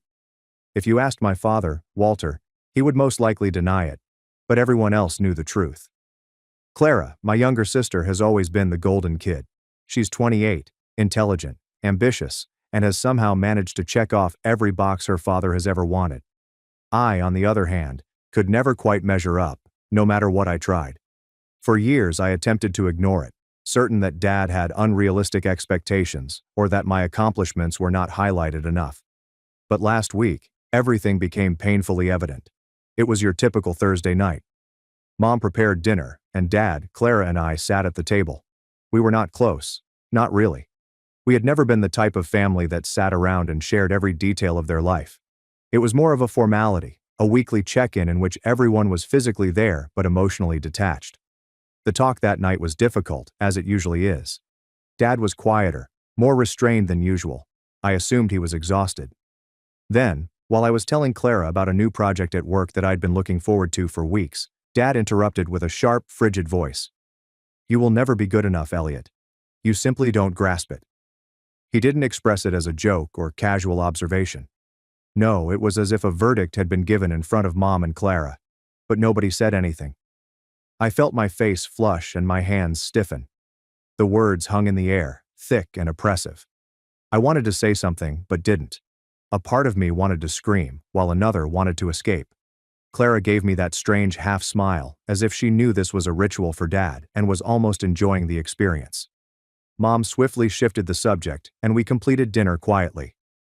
The next morning, I awoke to an inundation of notifications on my phone.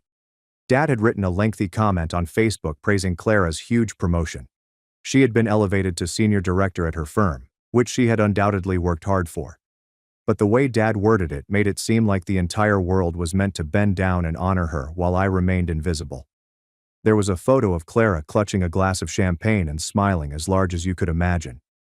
Dad's post was filled with compliments, calling her intelligent, diligent, and a shining example of what hard effort can accomplish. It was real in parts, but it primarily felt like a public announcement that she was favored. The fact that there was no mention of me wounded the most. No congratulations, no acknowledgement of my existence, just a bright spotlight on Clara. I sat there scrolling through the comments, friends and relatives all congratulating her and asking when the party would be, and I realized that, even in the eyes of our family and friends, I was the overlooked child. Later in the evening, my phone rang. He said, "Dad, Elliot," in the same tone he uses when making a demand. "We're throwing a celebration party for Clara's promotion. It's going to be at that hall downtown, the one with the chandeliers. I'm expecting you to help cover the cost. $1,500 will be enough." I couldn't believe what I heard. "Do you want me to pay for her party?" I asked in a tense voice. "Yes. She deserves the finest, and it is a family affair.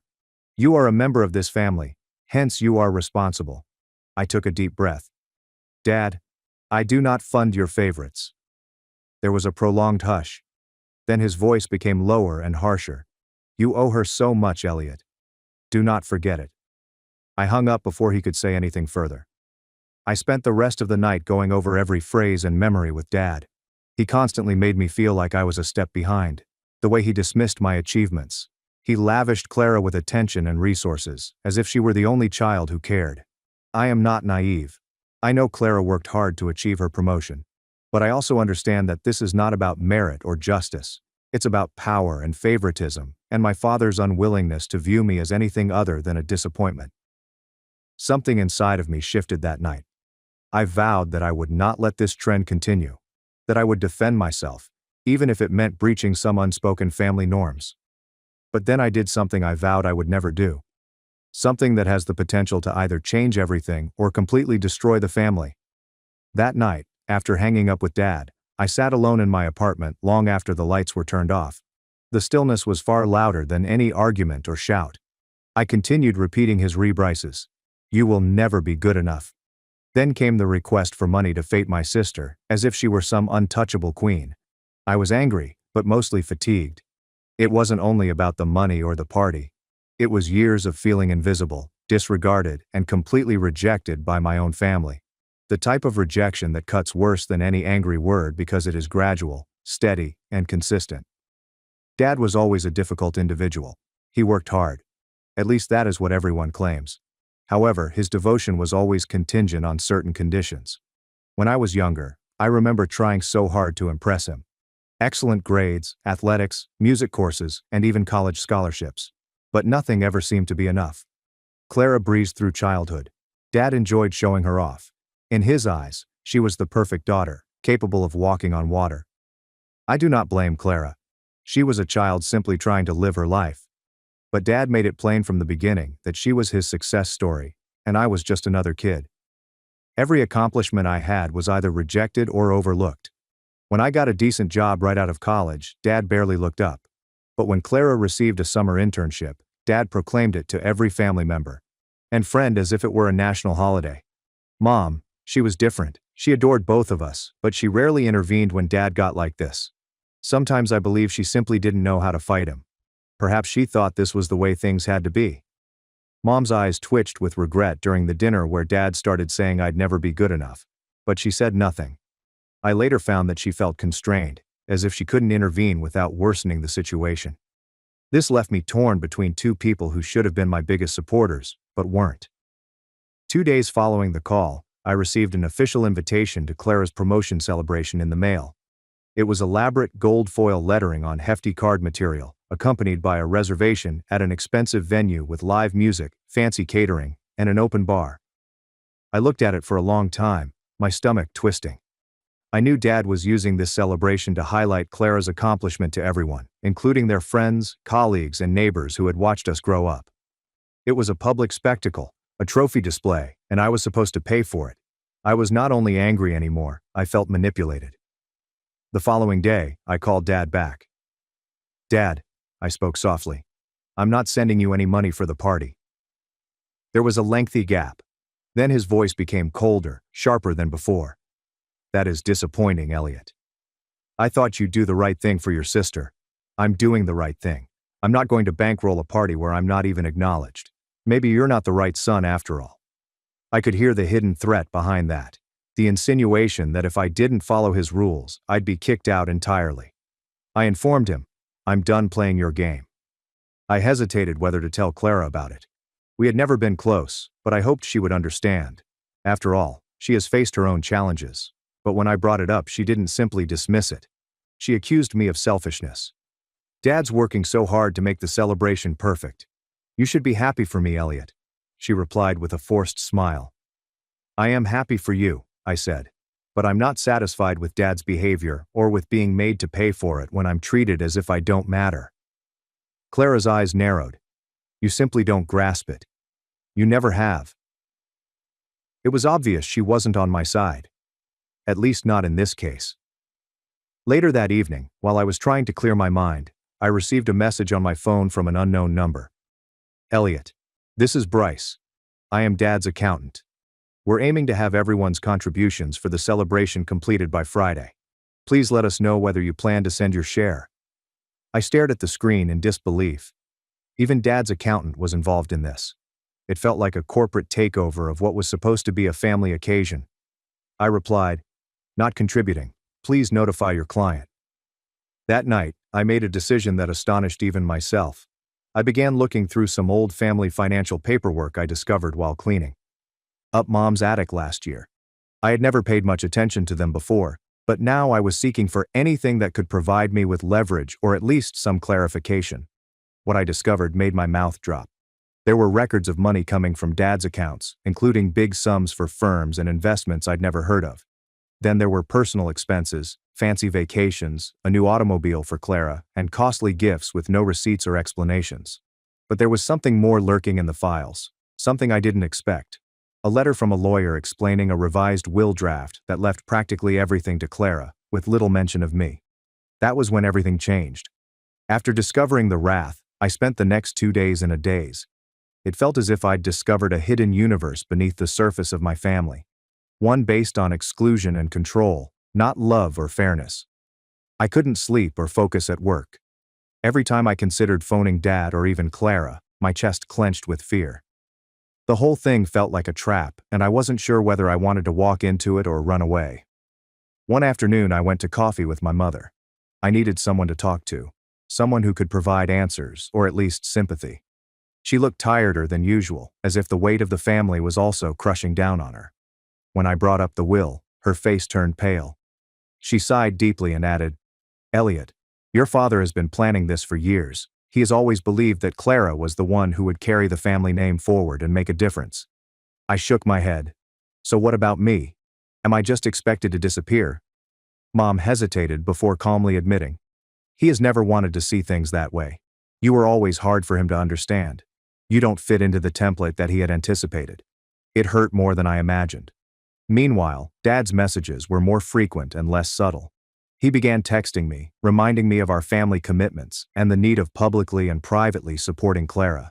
When I ignored them, he called several times every day, occasionally leaving voicemails loaded with thinly veiled disappointment. He even sent me a group mail, with extended family and close friends copied, wondering why I hadn't yet donated to the party fund. I felt exposed and ashamed. The pressure was no longer just about money.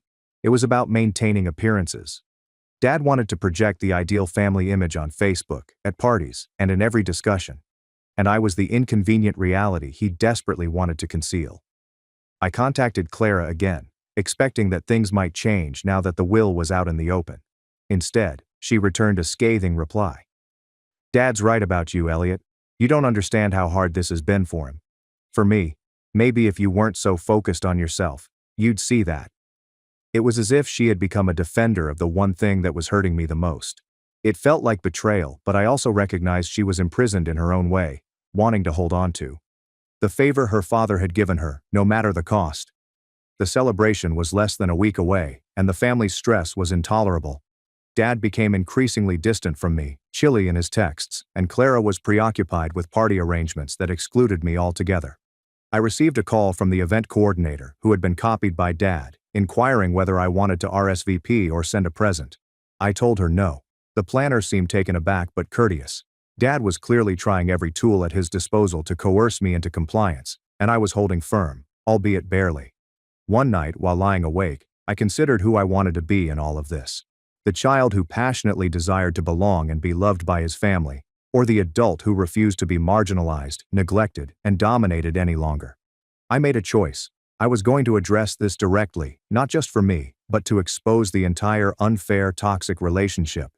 However, doing so would put everything at jeopardy, including family gatherings, relationships, and possibly even my peace of mind. The days leading up to the party moved at a glacial pace. Every notification on my phone made me nervous. I knew Dad was watching, waiting for me to give in, send the money, and resume my role as the faithful son who paid for his sister's spotlight. But I did not. Instead, I started quietly plotting. I began by accumulating more evidence.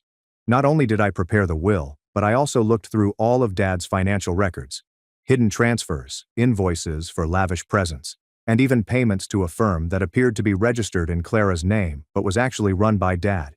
It was a web of money moving behind the scenes, demonstrating how Dad directed his riches and attention solely toward her. I scanned the materials, made copies, and saved them securely. This was going to be my leverage and insurance. I also secretly contacted a family lawyer.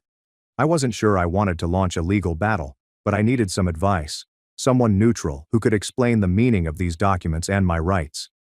I stayed at home the night of the party, while the rest of my family and friends gathered in that huge hall downtown.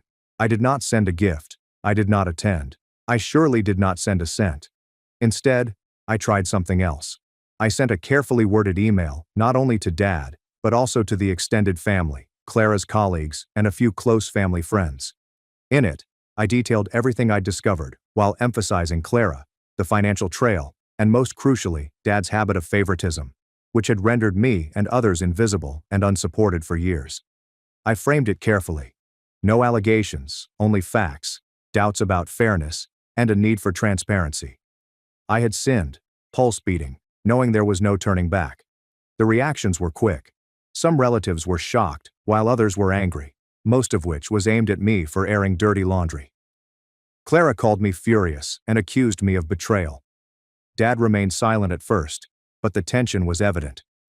In the days that followed, murmurs and awkward talks circulated among the family. Invitations were returned. The messages went unanswered. Dad's immaculate family image was breaking. But for the first time, I felt strangely relieved. The truth came out dirty and raw. After sending the email, my phone kept buzzing for hours. At first, I didn't have the courage to read any of the comments. I just sat immobile on my couch, staring at the pale glow of my screen as if it was about to catch fire. It was bizarre. For many years I had waited to be heard. Now that I was here, the silence in my flat was deafening. I was expecting to feel triumphant, but instead felt more like loss, as if I had just buried the last illusion I had about my family. I eventually got up the confidence to read the messages. They are divided into 3 groups. The first group consisted of silent support, a few cousins, and an aunt who reached out discreetly to say they, too, had noticed the partiality, even if they had never expressed it before. Eleanor, a cousin, commented, "I always wondered why your dad treated you like a distant cousin at reunions while Clara got a welcome parade. I'm sorry it took this long for someone to speak up." The second group was silent, a thick, revealing quiet. These were the ones who did not want to take sides, those who preferred quiet holiday feasts and tidy social media photos. I didn't blame them, but I didn't like their impartiality either. Then there was the third group, the defenders. They came in quickly and loudly. One of Dad's old pals emailed me back with a brief reply that said, "I'm not sure what your purpose is, but I recommend you think twice before hurting your own family," as if the family hadn't been slowly crumbling for years. 2 days after the celebration, Clara shared a lengthy note on her social media profile. It started like this: "When people are jealous, they will say anything to bring other people down. I've worked hard for what I've accomplished, and I refuse to let resentment dampen my delight in this moment." She didn't mention my name, but she didn't need to. The message was plain. I was being portrayed as the ungrateful, angry sibling attempting to destroy her special day. Her pals flooded the comments with things like, "So proud of you," "Don't listen to the haters," and "You're a star." A few family members even added their support. I did not respond. I did not have to. A few evenings later, Mom contacted me. I could hear the exhaustion in her voice before she said hello. "Elliot," she replied gently, "I received your email." Her pause after that was extremely long. I assumed the call had dropped. "I should have done something sooner," she finally admitted. "Your father has always had a strong personality. He knows how to make people feel small when they don't conform." I wasn't sure what to say. I wanted to be angry at her for not defending me sooner and for not challenging Dad, but I also knew she lived in his shadow. "Did you see the will?" I asked quietly. "I did," she replied. "It is real." He had it drawn out last spring. He said it was to preserve the family legacy.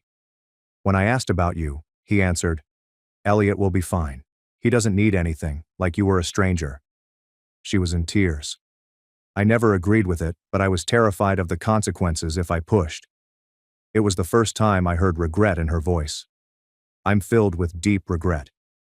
In the weeks that followed, the family did not implode, but rather cracked. Subtle alterations began to occur. My uncle Graham, Dad's younger brother, called me out of the blue. We hadn't spoken for years. He explained, "Your father's pride has always been an issue, but I had no idea it had gotten this far." We spoke for an hour. He told me stories about their youth, how Dad was always competitive, even with his own brothers. Graham stated, "You're not the first person he's tried to drive out of the circle." It was strange hearing that. For so long, I thought I was alone in this. The black sheep, the outsider. But suddenly I was understanding that maybe Dad had always been the one who built walls.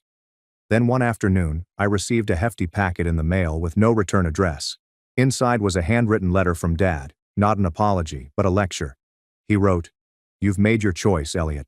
I hope it provides you peace because it has caused humiliation to this family. I built what we have through hard labor and effort, and it is not yours to ruin." Then, at the bottom, in smaller, sharper lettering, "Do not contact me further. I will update the will to reflect this choice." There it was, the threat, the line drawn an inch, and yet I felt calm because something had shifted. The roles had changed. I was no longer begging to be seen. I wasn't the quiet, agreeable son, hoping for crumbs of approval. I had pulled back the curtain, and Dad didn't like being seen for who he was. I wasn't done yet. If Dad was going to dig in, so was I. I gathered everything I had, the financial documents, the emails, the copies of the will drafts, and met with the lawyer I had spoken with earlier. We went over everything methodically, constructing a timeline of decisions and patterns, not for a lawsuit, but for clarity. The lawyer said something that remained with me.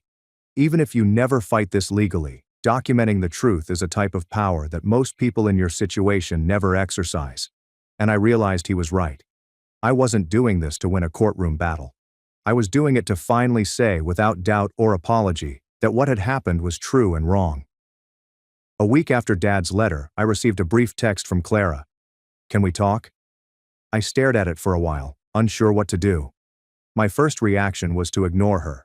After years of favoritism, a public post that offended Dad, and coldness, she wanted to talk now. But something in me was curious. Maybe I just wanted to see if she'd finally admit what had been going on. Maybe I wanted closure. We met at a park near our old high school. It was quiet, shaded by tall maples, the kind of place where time seemed to slow down. Clara looked different, tired, thinner than I remembered. She didn't waste time. I read everything she said. The will, the documents, the email you sent. I didn't believe it at first. But isn't it all true? I nodded. It is. She looked down at her hands, twisting her fingers together like she used to when we were kids, and she was nervous. "I don't know how I didn't see it," she whispered. "Or maybe I did, but I didn't want to. I thought I had to protect what I'd earned, but now I see. Dad wasn't protecting me. He was using me." It was the first time she'd ever acknowledged the imbalance between us. I didn't say anything and let her talk. "He's angry with me now," she continued. "After the party, people started asking questions. He blamed me for not shutting you down, saying I'd let it get out of control, and then he cut off the business funding he promised me. I hadn't expected Dad to turn on her, but of course he had. His love was never love. It was leverage." "I'm sorry, Elliot," she said, finally looking up at me. "I was awful to you. I let him pit us against each other. I don't expect forgiveness, but I needed to say it. And for the first time in years, I recognized the girl I remembered. Not the polished adult Dad had molded, but the sister I used to build forts in the backyard." "I believe you," I said. "But that doesn't mean I'm ready to pretend everything's fine." "I know," she said, "but maybe someday." Following that conversation, things began to shift. Quietly but noticeably, word spread throughout the family. It was as if I had re-entered the family, not because I demanded it, but because I had forced everyone to see the truth. Some of the relatives who had initially dismissed me began to check in, and I received a letter from Aunt Diana apologizing for not believing me. I also received an invitation to a cousin's graduation. Dad, on the other hand, went quieter.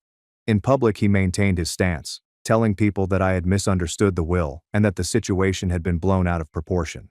But in private, his support eroded, and the trust he once held over the family began to crack. Not dramatically, but gradually.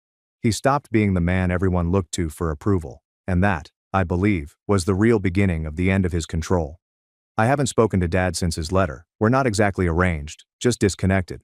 I send him a card on holidays, and he occasionally responds with a short, polite note. We exist at a distance, which I'm fine with for the time being. Clara and I are slowly rebuilding. We don't talk very often anymore, but she left the business her father had set up for her and started her own.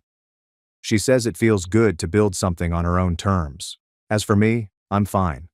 I didn't win in a big way, and I wasn't handed anything, but I did find something more important. Clarity. I saw the truth, named it, and stood by it even when no one wanted to hear it, and over time, that truth opened the way for something new. Peace. True peace, not reconciliation with everyone, not a flawless conclusion. My parents disowned me at 18 for getting pregnant. Now they want back in. After seeing my son's art go viral and offering me my $300,000 trust fund. My name is Elena Marlowe. I am 23 years old and live with my kid Noah in a little apartment in Aldridge, Vermont. It's a calm, picturesque town, recognized for its independent artist community and traditional European architecture. My life focuses around calm mornings spent making coffee in our modest kitchen, which has a window that overlooks the central plaza and originally housed the Marlowe Art Gallery. It was once a source of pride for my family.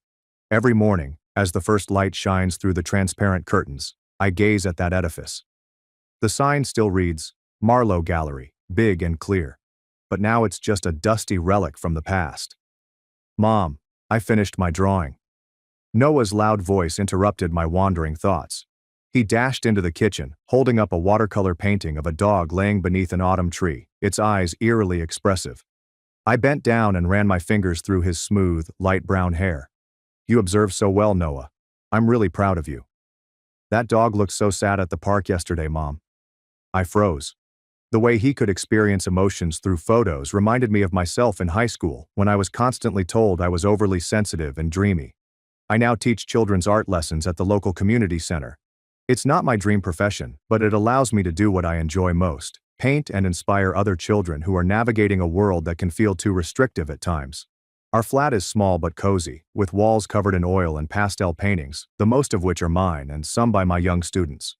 My work is occasionally shown at local cafes and bakeries, not for recognition, but to remind myself that I still exist through my passion. Mom, today I get to work with clay, right? Noah inquired, already putting on his backpack. That's right. Miss Marion, the one famous for her pottery, will visit your class today. Go wild with your creativity. Noah jumped up with delight. I smiled, but a calm emptiness permeated the fractures in my memories. My parents, Jonathan and Caroline Marlowe, used to own the most well-known gallery in Aldridge. They were usually at large parties, dressed perfectly, and talking about art as if it only existed in contracts and assessments. Meanwhile, I, their eldest daughter, was only permitted to pursue painting as a passing interest. I'd always loved oil painting and had won a few local school art contests. But when I told my mother I wanted to study fine arts, she just smiled and folded my application form. Pouting is fun, but it won't feed you. I recognized they had expectations, a reputation to maintain, and a flawless image to safeguard. What they didn't realize was that I paint to live, not the other way around. When I turned 18, my life changed forever. The only person who ever fully believed in my abilities was Caleb, an upperclassman in our high school art group. We felt the same anguish of being overlooked and imagined a world in which feelings did not have to be suppressed. But that dream swiftly became a nightmare when the pregnancy test revealed 2 lines. I tested 3 times and got the same result. I was barely over 18 years old when I became pregnant. They did not yell. They did not weep. They simply locked my bedroom door and added frankly, "Elena, as of today, you are no longer a Marlowe." I was compelled to leave within 24 hours, with only a backpack and some spare change from my younger brother's piggy bank. No one inquired where I was going. Nobody asked if I was terrified. But I didn't quit because I already had Noah and opted to continue. Not for them. For me. My boy deserved a world that understood how to love. I still recall that October afternoon. The sky over Aldridge seemed dark, as if it sensed something approaching. I stood outside the Marlowe Estate's iron gate, carrying a test stick in my pocket. 2 red lines are indisputable. 3 tests yielded the same results. There's no turning back. I stepped into the marble path, my heels booming across the cold, huge hall. My mother, Caroline, was in the kitchen, peeling apples with her hair nicely pinned. My father, Jonathan, was sitting in his study, reading an art magazine. Everything appeared calm, as if I weren't standing there, shivering between youth and the weight of the future. "Mom, I need to talk to you, seriously." She looked up and frowned. "If this is about applying to art school again, Elena, I'm out of patience." I took a deep breath. I'm pregnant. For the first time in my life, I witnessed the knife fall from her grip. 1 second later, there was total silence. My father strode out of the corridor, his eyes darkening as if I'd committed the greatest crime. "What? You're joking?" I shook my head, my voice soft. "I'm pregnant with Caleb's baby." My father's rage did not erupt instantly. It swelled gradually, like a storm brewing at sea. "That boy? You're throwing your future away for someone with no home, no name, no money. I love him, and I want to keep the baby." At the moment, I still believed in Caleb. I believed that even if my parents rejected us, we could make it together. "No, absolutely not," my mother replied, standing up. "Do you think this baby makes you a good mother? You're turning yourself into a joke in this town." My father approached the window, back turned, his voice colder than ever. "From now on, you are no longer a daughter of the Marlowe family. If you choose this, you're on your own. Leave." That night, everything within me crumbled. I stood there, astonished, in the house I grew up in, hearing my dignity tumble to the hardwood floor. I had only hours to get what little I could carry. That night, I sat on a park bench near school, my phone quivering in my palm, calling Caleb. All I wanted was for him to say, "Do not worry. We'll get through this. and I would have felt stronger than ever. Elena, his voice broke through. You're calling late. I need to see you. I'm pregnant. Silence. One beat, then two. Finally, a sigh. Are you sure? Completely. I took 3 tests. Elena, I can't be a dad right now. I got a scholarship. I'm moving to New York next month. This is an opportunity I can't lose. I felt the world crumble around me. And what about me? What about the baby?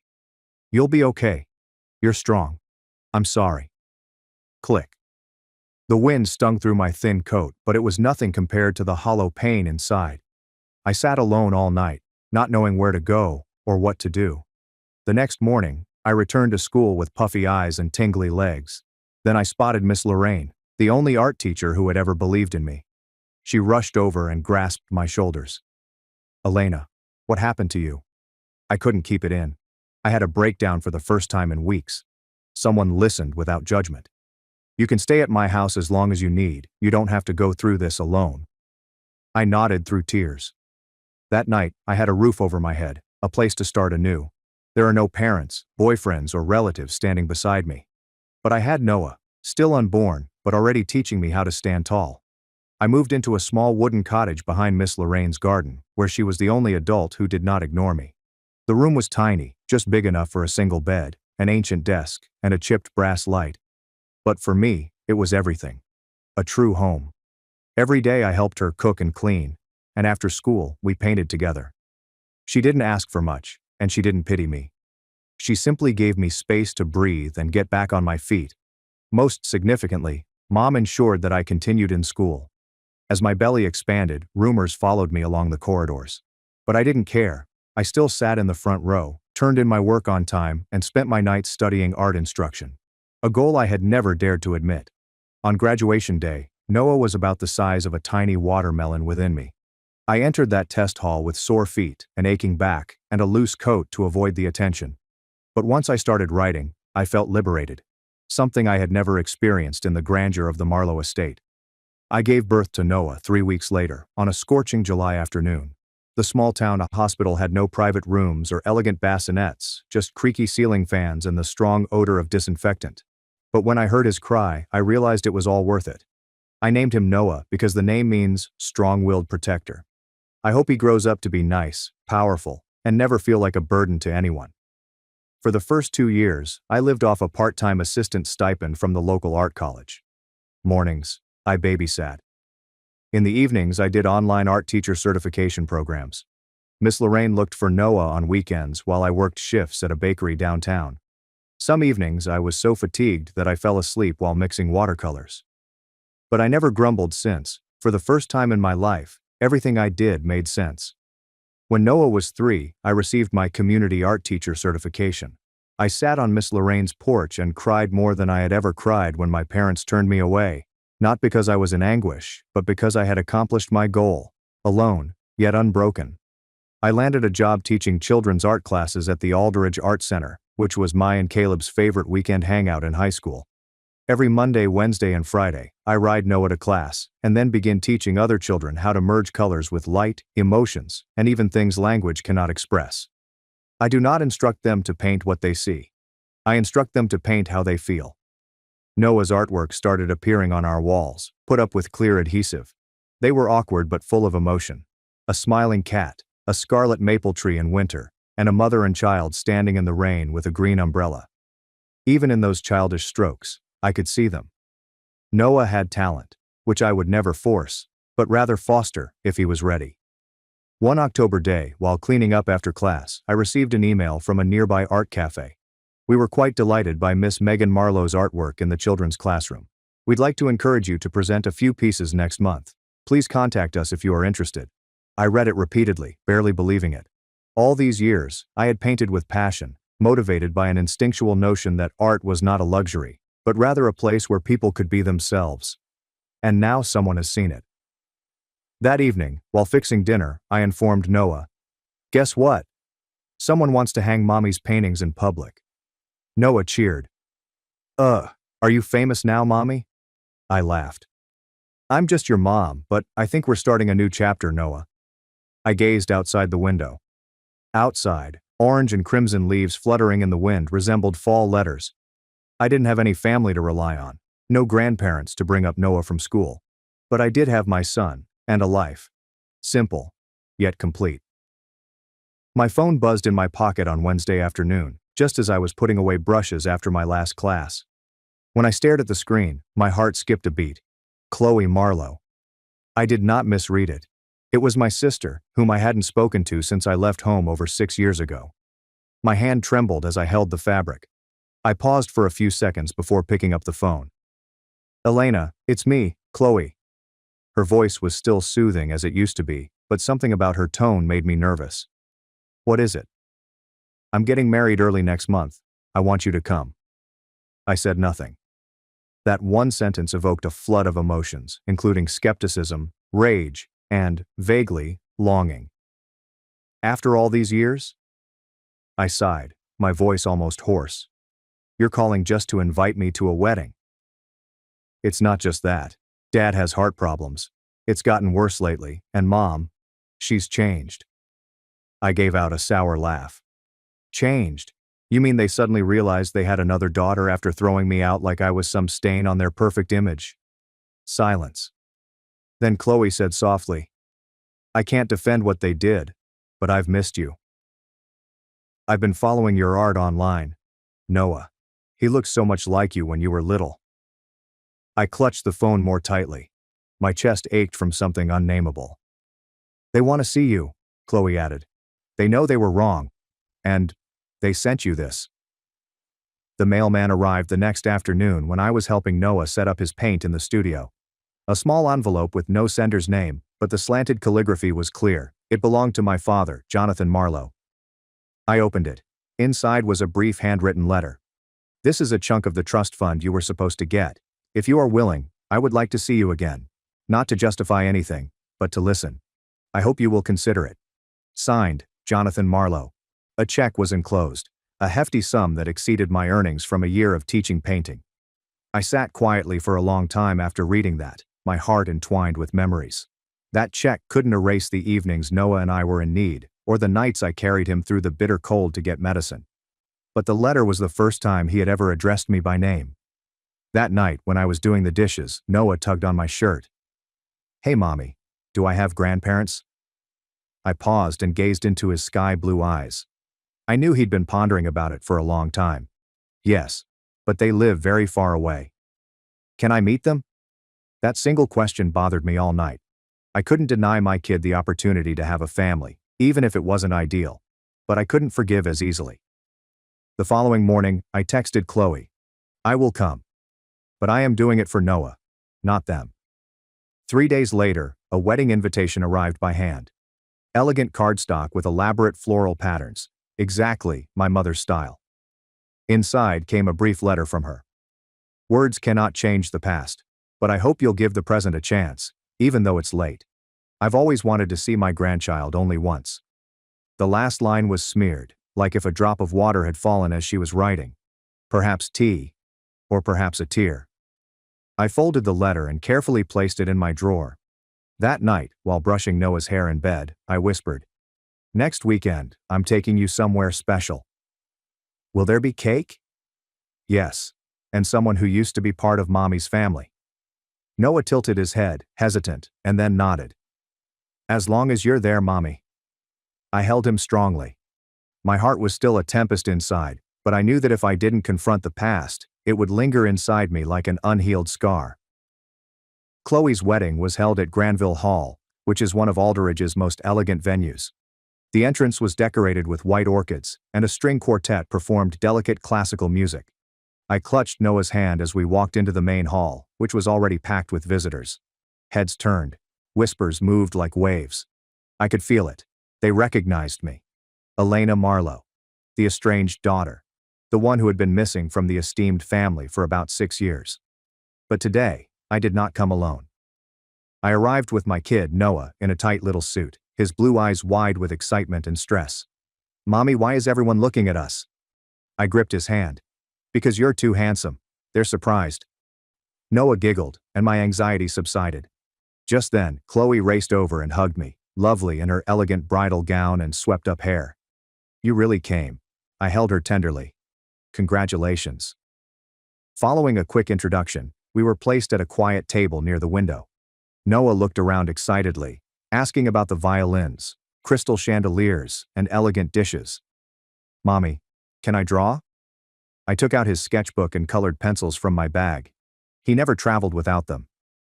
Noah dragged a chair into the corner of the table and began sketching as if no one else existed. That was his world, full of color and imagination. After a while, a middle-aged man approached our table. He was tall, with salt and pepper hair and sharp but kind eyes. Chloe walked with him and whispered, "This is Mr. Everett Langford. He's an art critic for Palette Review magazine." I shook his hand warmly, expecting a quick discussion, but Mr. Monroe focused on one of Noah's sketches. "Did your son draw it?" "Yes, he did." He leaned down and gently picked up a painting of an autumn landscape with falling leaves over a tiny creek and two characters, clearly a mother and her child walking together. The composition, the color choices, the emotional depth. At his age, to sense and express this boy has a natural gift. I remained mute. Noah simply smiled and continued drawing, undisturbed. "Forgive me for asking," replied Monroe. "The Marlowe name. There were a few gifted painters in that family. Are you related to the Marlowe Gallery?" I nodded slowly. "I'm Jonathan Marlowe's eldest daughter." The room seems to pause. Mr. Monroe stared at me and then at Noah. His eyes widened with wonder. "Then it makes sense. The legacy lives on." His comments swept across the room like wildfire. Several visitors whispered. More eyes shifted to our table. As the music paused for the ceremony, an elderly guest, obviously one of my father's old acquaintances, cried out, "Is it true? That's Jonathan's grandson drawing over there?" Another voice chimed in. "I heard Jonathan used to be a talented artist himself. Why did he stop painting?" All eyes turned. My father, standing in a far corner with my mother, appeared apprehensive. My mother stepped forward, attempting to re-establish order. "Let's not let personal matters interrupt today's celebration." But Mr. Monroe gently interjected, "To me, this isn't personal. It's talent, and a chance for a family to see what they nearly missed." I rose up, prepared to take Noah and leave. I didn't want unresolved history to interrupt Chloe's wedding, but, as I turned, I heard my father's voice. "Elena, wait." I turned back. He approached me slowly. His face revealed signs of aging. His eyes no longer had the hardness that I recalled. "Please don't go." Chloe was right. We were wrong. And today, in front of everyone, if you can give your father a chance. I looked at him, then at Noah, who stared up at me, not quite comprehending but clutching my hand tightly. In that time, I didn't notice the man who kicked me out. I witnessed a father attempting to swallow his pride and start again. Before I could respond, Chloe moved forward and stood with me in the middle of the room, her eyes full of curiosity. "Everyone," she continued confidently, her voice firm, "today is my wedding day, and I want everyone who matters to be here. And my sister Elena is an irreplaceable part of this family." She paused, her gaze going to my mother, who stood motionless, trying to keep her cool while her hands squeezed the handkerchief until her knuckles grew white. "It's time to quit pretending that nothing occurred. It's time to face the truth. She was hurt. She was thrown out of her own home. Yet she stood strong, raised her son with love, and, above all, she kept her kindness." I felt Noah's grip on my hand tightening. He didn't know the specifics, but he sensed the tension and automatically moved closer to me. "If today is the day I start my own family," says Chloe, "then I want to begin with honesty, with compassion. No hiding, no avoiding.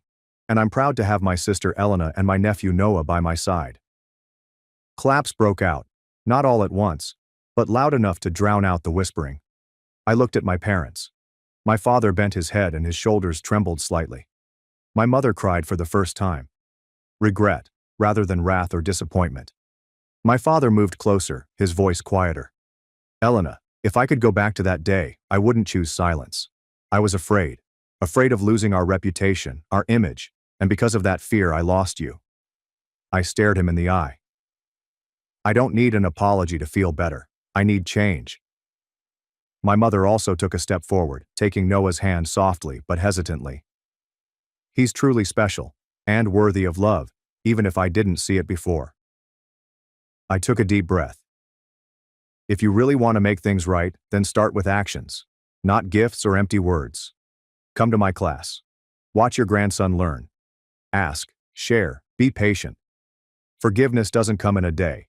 It's nurtured, one act at a time. My father nodded without disputing. We'll start from the beginning, if you'll let us. He bent down to look at Noah. What do you think about Grandma and Grandpa coming to art class with you on Saturday? Noah looked up at me and then at them. Will you come too, Mommy? I nodded. Always. The party continued. The atmosphere eased. The puzzled gaze turned to hushed admiration. There was still some gap between us, but I knew that day was the first step. A bridge built across a gulf that had been open for too long. As the party came to a conclusion, Gerald Monroe, the art critic, approached me again.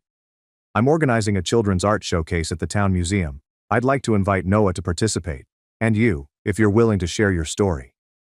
I didn't respond immediately away, but something inside me moved. Not only did I forgive people, but I also felt relieved. On the walk home, Noah grabbed on my sleeve and murmured, Mommy, do you think they'll really come to art class? I smiled. I don't know, but I do know we gave them a chance. What they do with it is up to them. We strolled out of the hall into the night breeze, which rustled the trees. I gripped Noah's hand and felt lighter than I had in years. 3 weeks after Chloe's wedding, I received an unexpected phone call from my father. His voice remained uncertain, but no longer proud. Elena, are you free this weekend? Is something wrong? I'd like to come see your class, if you'll have me. I was quiet for a moment before nodding, which he couldn't see. Class starts at 9 a.m. Saturday. If you really want to come, be on time. I'll be there, and I'll bring some of my old sketches if that's okay. After the call, I stood by the window, sunshine streaming across the paint-stained tablecloth. For the first time in nearly 6 years, I felt as if the impossible was becoming a reality. That Saturday, I arrived early to set up the classroom. Noah had been too excited to sleep since 6 a.m. He also brought a set of watercolors for Grandpa Jonathan to try. When my father walked in, Noah dashed to open the door, as if he had been waiting forever. He wore a pale shirt and had a package of old sketches covered in canvas. As he gazed around the little classroom, which was lined with children's paintings and a sign reading Miss Elena's art class, I noticed something soften in his eyes. You designed all this? Every color, every brush, every chair, paid for with my savings. It's not gilded like the Marlowe gallery rooms, but it's filled with real laughter. He did not argue. He just went slowly around the room, soaking in the work. Then he paused at one of Noah's pieces, which depicted a winter woodland drenched in blue-purple light beneath a starry sky. Seems like a grown artist. I know, but I never push him to paint. If he chooses another path, I'll still support him. My father gave me a long look before softly unrolling his old sketches from his boyhood. Neither of us said anything, but I felt it. Through those faded lines, he was revealing a part of his history that he had buried, a portion he once feared I would become. In the days that followed, he increased his visits. At first, I was just observing, but gradually I sat down and taught the kids some fundamental basics.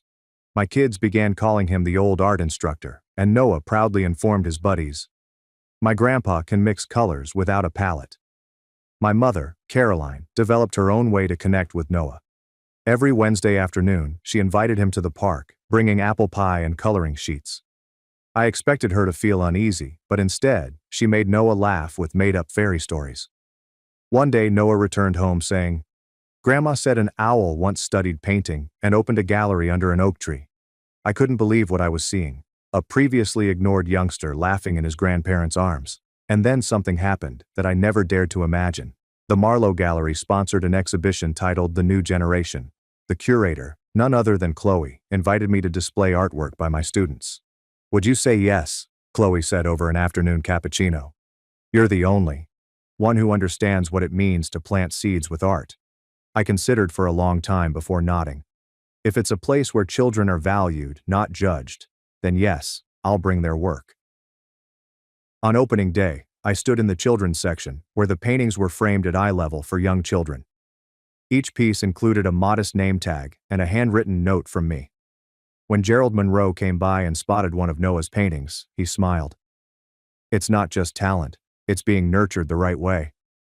My father stood behind me, saying nothing, but his eyes glittered as if he had discovered a part of himself that had been missing for years. During the second episode of the children's show, light rain fell on the gallery windows that afternoon. I was assisting students with cleaning up their watercolors when Chloe hurried in, visibly upset. "Elena, there's someone waiting for you in the lobby. He says his name is Caleb Dawson."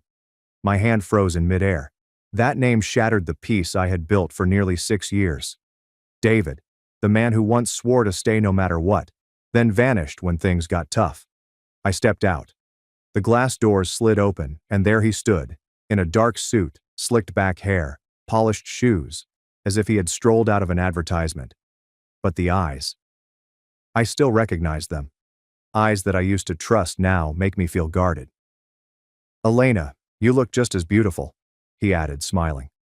"What are you doing here?" "I saw the article about the exhibit, saw your name. Then I saw the photo of Noah." He held out a local magazine. It included an interview on the children's art class, as well as a photograph of myself and Noah painting in the sunlight. "He's my son, Elena, and I think it's time I make it right." I couldn't keep a dry laugh. Make it right? After 6 years without a single message, not a dollar, not even a call? I was young. I didn't know what to do. But it's different now. I have a stable job. I want Noah to know who I am. Noah already knows who's been there for him, and it's not you. "Elena, I have rights." "No." I cut him off. "What rights, David?" "When I was struggling to raise him. Where were you? When he had a fever on a freezing night. When I painted through exhaustion to afford his art supplies. When he asked me, 'Who's my dad?' Where were you?" David said nothing. But I could see it, the strategy behind his quiet. He did not come out of love. He came to get something else. Perhaps it was his appearance, reputation, or the opportunity to associate himself with something appealing. "If you don't leave now," I said with a raspy voice, "my attorney will contact you. And this time you'll have to face what you ran from. Every hospital record from when I gave birth to Noah, a statement from Miss Lorraine, the woman who took me in when you vanished, the last message you sent me. And if needed, I'll tell the press how you abandoned a pregnant 18-year-old girl for a scholarship." "You can't do that." He took a step back. "Trust me," I stated firmly, staring him in the eyes. "It's not just that I can do it. I will. Because my son deserves a life untouched by a man who only came back after seeing his face in a magazine." The gallery door opened. My father, Jonathan Marlowe, walked in. He took a step forward and stood beside me, without saying anything. His face was calm, but the quiet force in his eyes made David take a step back. "I'm Jonathan Marlowe," he said. "And you should know. I hired a lawyer 6 years ago in case you ever showed up again. They're ready now." David froze. "I just want to know my child." "You don't have a child here," my father remarked quietly and steadily. "You gave that up when you walked away, and if you take one more step, I'll personally send every document we've prepared to the biggest media outlets in Vermont." A rush of wind swept through the open doors, breaking the calm. David tightened his fists, his gaze reflecting more injured pride than genuine remorse. He turned without saying another word. His footfall were loud and harsh, but the arrogance from before had vanished. First, watched him leave, not satisfied, but relieved. The past had come calling again, but this time, I did not let it in. That night, when reading to Noah before bed, he asked, "Mom, who was that man?" I put my hand on his smooth, light brown curls. "Ilya, just someone Mommy used to know. He's not important anymore, but I still have you." "Grandma and Grandpa and Aunt Chloe, right?" I nodded and smiled. "Yes, sweetheart. And you have a whole world that loves you, genuinely, without conditions." Noah cuddled under the blanket, content. And I understood that what we had been through was worthwhile, because I had clung to the one thing that mattered most, my self-esteem and my son's future. By late December, Aldridge had seen its coldest winter days.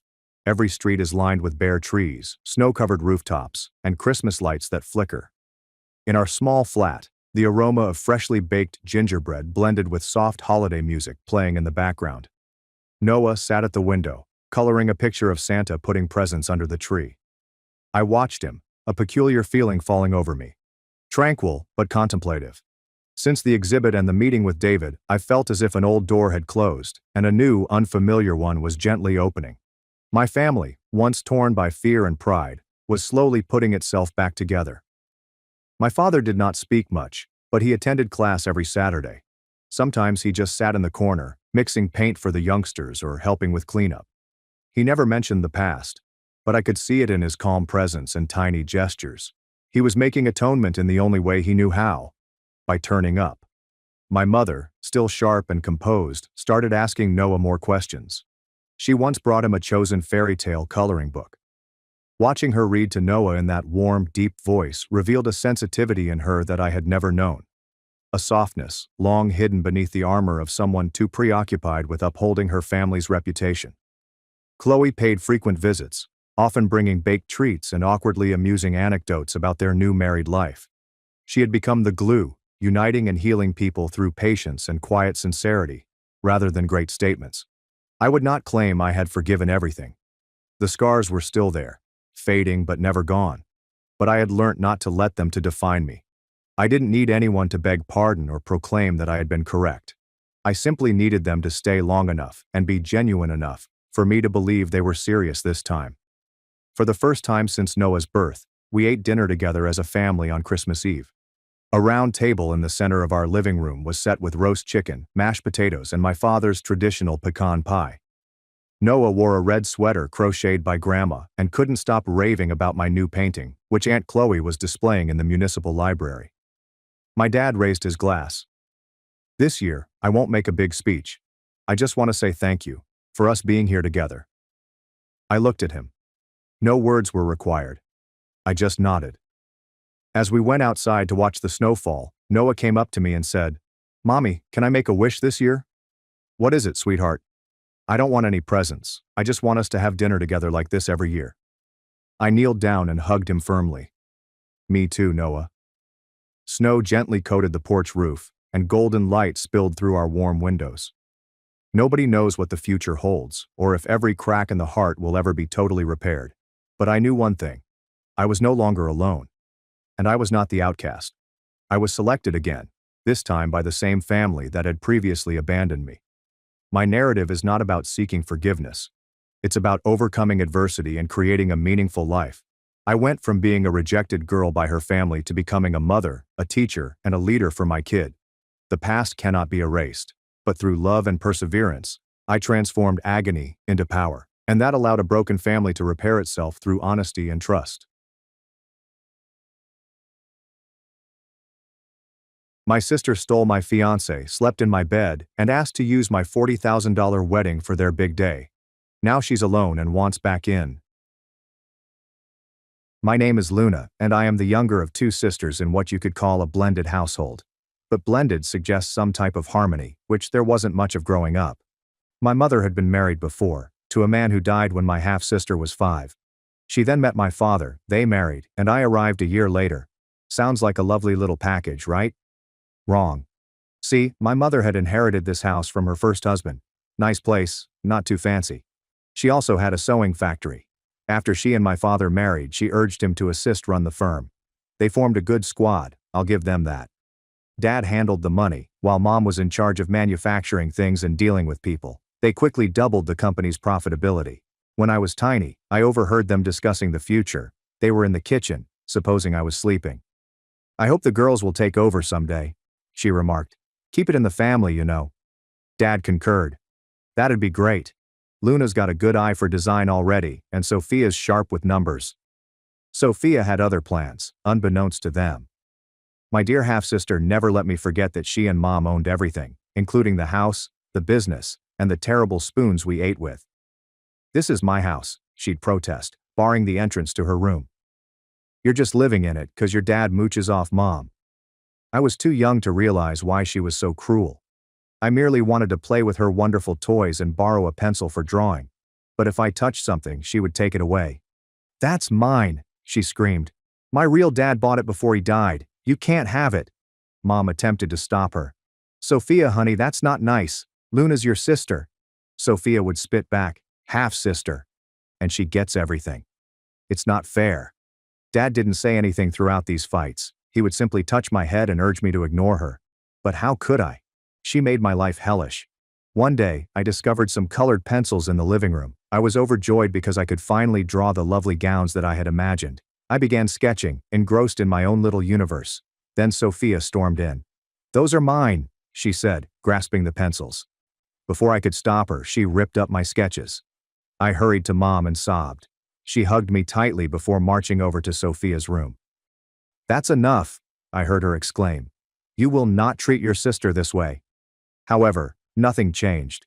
Sophia continued finding ways to tell me that I didn't belong, and as we grew older, things just got worse. My parents made every effort to maintain peace as we grew older. They would buy us the same clothes and offer us equal gifts for holidays. But that wasn't enough for Sophia. "Luna's sweater is softer," she said. Or, "Her necklace has more jewels. You always give her the best stuff." It didn't matter that it was untrue. Sophia saw me as the favorite, the outsider who had taken her rightful place. When I was approximately 10, my parents decided to sell the old house and purchase a larger one. I recall how thrilled I was to have my own room when we moved in. "This is amazing," I exclaimed, spinning around the empty space. Sophia appeared at the doorway, her face black. "Don't get too comfortable. This house belongs to me and Mom. You're just a guest here."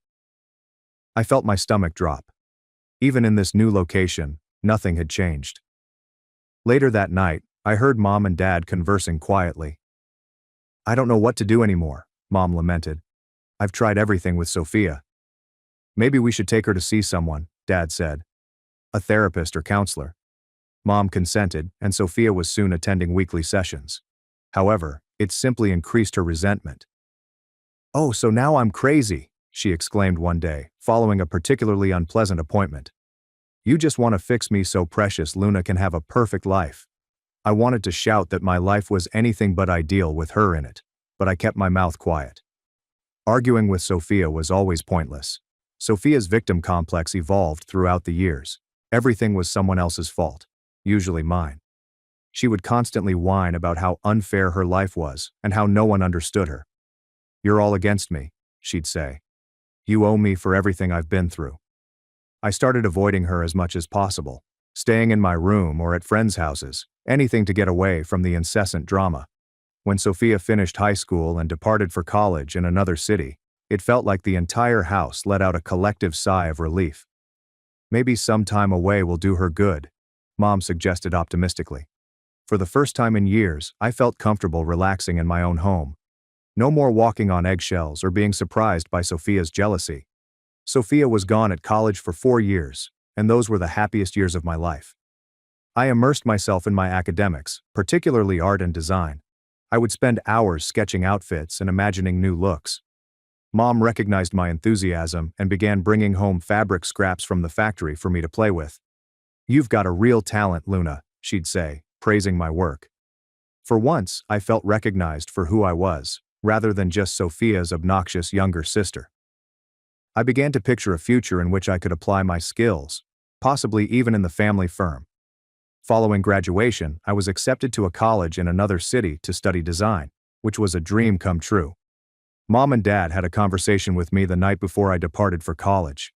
"We're so proud of you, Luna," Mom exclaimed, her eyes wet. "You know, we support your dreams, right?" I nodded and felt a lump in my throat. Dad spoke up. "We hope that after you graduate you'll consider coming back to work with us. Your designs could really take the company to the next level." I vowed to think about it, but in reality, I was anxious to expand my wings. Returning to my hometown, where Sophia's shadow still hovered, was not an inviting prospect. College was all I had hoped for, and more. I met Jason in my second year. He was a few years older and pursuing a master's degree in business. We ran into each other in a campus coffee shop. I poured my cappuccino all over his shirt. We began to converse, and before I knew it, hours had passed. Jason was amusing, intelligent, and truly listened when I discussed my designs. We started dating shortly after. As graduation came, Jason and I discussed our future. We'd been together for more than 2 years by that point, and things were getting serious. "I've got a job lined up here in the city," he told me one evening over supper. "What do you think about staying here? Maybe together?" My heart was thrilled at the thought. I'd gotten a job as a junior designer at an up-and-coming fashion company, and the prospect of starting a life with Jason away from all the family drama was really appealing. But I felt I needed to tell my parents face-to-face, so we arranged a vacation back to my hometown. I was worried about introducing Jason to my family, especially because Sophia would be present. To my amazement, the visit went better than I had imagined. Mom and Dad adored Jason. Sophia was also civil, albeit not very warm. She made no nasty remarks or attempts to undermine me, which was unusual. Over dinner, I informed them about my new work and plans to stay in the city. "That's wonderful, honey," Mom remarked, but I could see sadness in her eyes. Dad cleared his throat. "Actually, we had an idea we wanted to run by you.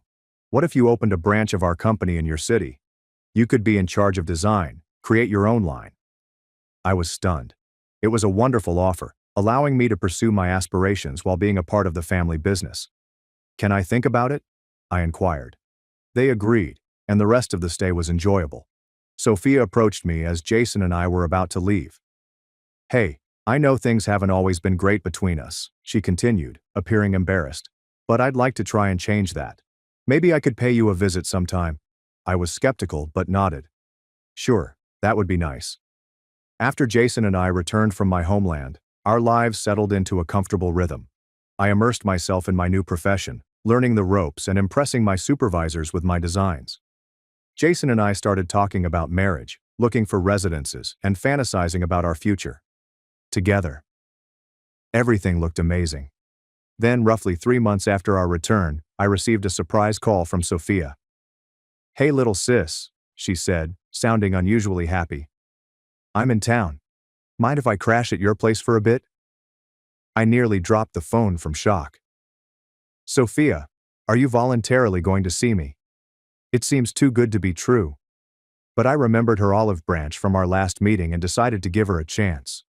Sophia appeared and I barely recognized her. I no longer saw the scowling, bitter girl I grew up with. Sophia was all smiles and embraces. She threw a bombshell on me during dinner that first night. "I've been thinking," she explained, swirling the noodles on her fork. "Why don't you come back home? We could work together at the family business. It'd be great." I almost choked on my wine. "What? But I just started my job here, and Jason—" Sophia waved her hand dismissively. "Bring him along, there's plenty of opportunity back home." I shake my head. "Thanks, but no. Actually, Mom and Dad suggested I open a branch here. I'm still considering it." For a brief time, I caught a glimpse of the old Sophia, a tightening around her eyes, a little droop of her mouth, but it vanished so fast that I assumed I had imagined it. "Well, if you won't come home, maybe I could stay here a while longer," she demanded. "We've got so much catching up to do." Despite my better judgment, I agreed, and to my amazement, living with Sophia was not the disaster I had anticipated. She was extremely helpful, taking on the majority of the domestic responsibilities. We'd stay up late, talking about our childhood and laughing at shared recollections. It felt as if I was finally receiving the sister I had always wanted. Sophia mentioned the possibility of us working together again over a bottle of wine one evening. "What if we opened that branch together?" she proposed. "You handle the design, I'll do the business side. We'd make a great team." The idea was appealing. Despite our rough history, Sophia and I had been getting along great, and her financial expertise could really help get the new branch off the ground. "Let me think about it," I answered, not wanting to commit right away. Jason began to visit more frequently over the course of many weeks. Given our background, I was concerned about how he and Sophia would get along, but they appeared to get along well. When I got home from work, they'd be laughing at inside jokes or discussing some business plan. It made me happy to see two crucial individuals in my life getting along so well. Jason and I have picked a date for our wedding, which is only 6 months away. I created the invites, meticulously picked the guest list, and fussed over every detail of the cuisine and decorations. Sophia was there every step of the way, offering advice and assistance. Meanwhile, Jason and I agreed to open a branch of my family's company following the wedding. Sophia and I spent several evenings talking about our plans, becoming more thrilled with each session. "We're going to make an amazing team," Sophia said one night, clinking her wine glass against mine. 2 months before the big day, I was juggling work, wedding planning, and prospective business ventures. Life was chaotic, yet beautiful. Then came the call, which altered everything. Luna, it's Dad. His voice was strained on the phone. Your mother. She's not well. She's been feeling poorly for a while, but you know your mother, always putting on a brave face. He paused and I could hear his anxiety in his stillness. I'm struggling to keep up with everything. The business. The house. I did not hesitate. I'm coming home right now. When I informed Sophia, she sighed. I wish I could come with you, but I've got some important meetings I can't reschedule. I was shocked by her hesitancy, but I did not press it. It's okay. I'll keep you updated. The situation at home was worse than I had expected. Mom looked pale and weak, unlike the bright lady I recalled. The doctor's diagnosis was devastating, a tumor requiring emergency surgery. I pushed myself into action, taking up domestic responsibilities, assisting Dad with the business where possible, and, most importantly, being there for Mom. I decided to work remotely, fitting my design work between hospital visits and home care. The days passed in a flurry of dread and tiredness, but there was eventually good news. Mom's operation had been successful, and she was recovering well. Throughout it all, I tried to maintain contact with Jason. We used to video chat every day, and his face was a soothing presence on my screen. How's your mom doing? He'd ask, his brow pinched with concern. Better today, I said, attempting a smile. How are things there? Is Sophia behaving herself?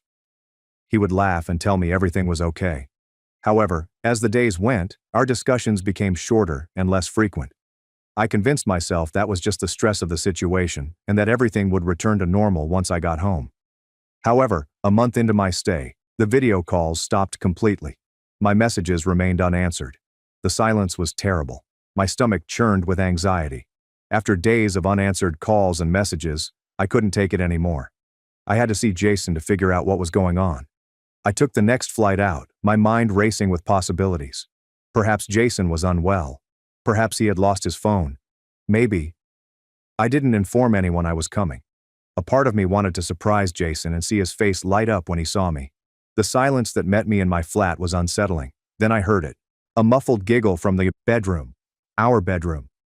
I wish I could claim I hesitated and didn't rush in like a crazy person, but I did.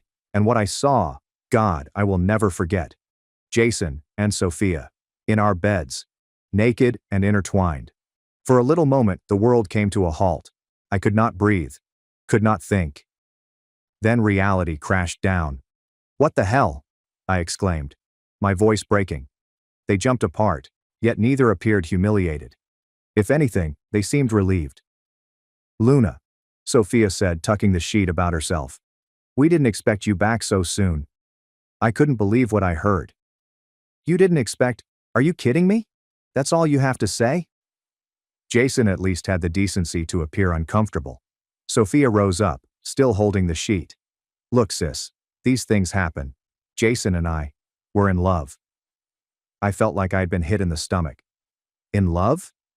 You've known each other for what? A few months? Sometimes you just know, Jason explained, grasping for Sophia's hand. We didn't mean for this to happen, but what? I interrupted. You just accidentally fell into bed together. Sophia smiled softly. Luna, you should be happy for us. In fact, we were hoping you'd understand. Maybe even let us use your wedding plans. I stared at her, unable to grasp. What? Well, everything's already paid for, she said, as if speaking to a kid. It seems a shame to waste it. We could celebrate our engagement instead. I can't recall leaving the apartment. I don't recall the ride back to my parents' place. I recall dropping into my childhood bed and sobbing till I had no more tears. Mom and Dad found me that way. They didn't press, they simply sat with me until I was ready to speak. When I eventually told them everything, Dad's face became red with rage. Mom simply looked sad. I'll call her, Dad replied, grabbing his phone. This ends now. The conversation was brief and nasty. I could hear Sophia's harsh and defensive voice via the speaker. Of course you are on her side, she shouted. You always have. Well, guess what? For once I'm the one who got chosen. How does it feel, Luna? Dad's voice was cold. Sophia, if you go through with this, you're no longer part of this family. Do you understand? There was a gap followed by Sophia's venomous voice. Fine, I don't need you anyway. I've got Jason now. The call went dead. Mom drew me into a hug, her frail body quivering with sobs. "I'm so sorry, sweetheart," she said. "I'm so sorry." I clutched to her and felt like a small girl again. But I was no longer a small girl. I was a woman who had recently had her heart ripped out by the two people she should have been able to trust the most in the world. The days following the revelation of Sophia and Jason's betrayal were a fog. One moment, I'd be curled up in bed, unable to face the world. Next, I'd be looking into lawyers, ready to sue them for every penny I'd spent on the wedding. During one of these agitated research sessions, my phone rang, an unknown number. "Hello?" I replied tiredly. "Luna, it's Margaret, Jason's mother." I was about to hang up, but something in her voice made me stop. She sounded distraught. "I don't know what to say," Margaret added. "We're so sorry, dear, so very sorry." I listened in stunned silence as she spilled her heart. How horrified and disgusted they were in Jason, how they'd always considered me a daughter, and how they couldn't believe Sophia could do this to her own sister. "We want to make this right," Margaret stated finally. "We know it won't fix everything, but we'd like to reimburse you for all the wedding expenses." True to their word, a check arrived a few days later, covering all remaining expenses. It was a weight off my shoulders that I hadn't realized I was carrying. As the date for my wedding approached, I made a decision. I couldn't go back to the city quite yet. There were too many memories and too much sadness. "Would it be okay if I stayed here for a while?" I asked Mom and Dad after supper one night. "Maybe work for the company?" They exchanged looks, and Dad smiled. "We were hoping you'd say that. We could use your talents, especially in design." And with that, I had a new direction. I poured myself into work with a zeal that startled even me. Every sketch and design was a middle finger to Sophia and Jason. "Look what you gave up," I reflected cruelly. "Look what you lost." Sophia and Jason's wedding day has passed. We didn't go, of course. I spent the day in my office, working on a new line of adolescent apparel that I had been fantasizing about. Months have passed. My concept started to acquire traction. The youth line was a hit, attracting a completely new audience of buyers. Within a year, I had helped to boost the company's revenue by $1 million. Sophie and Jason?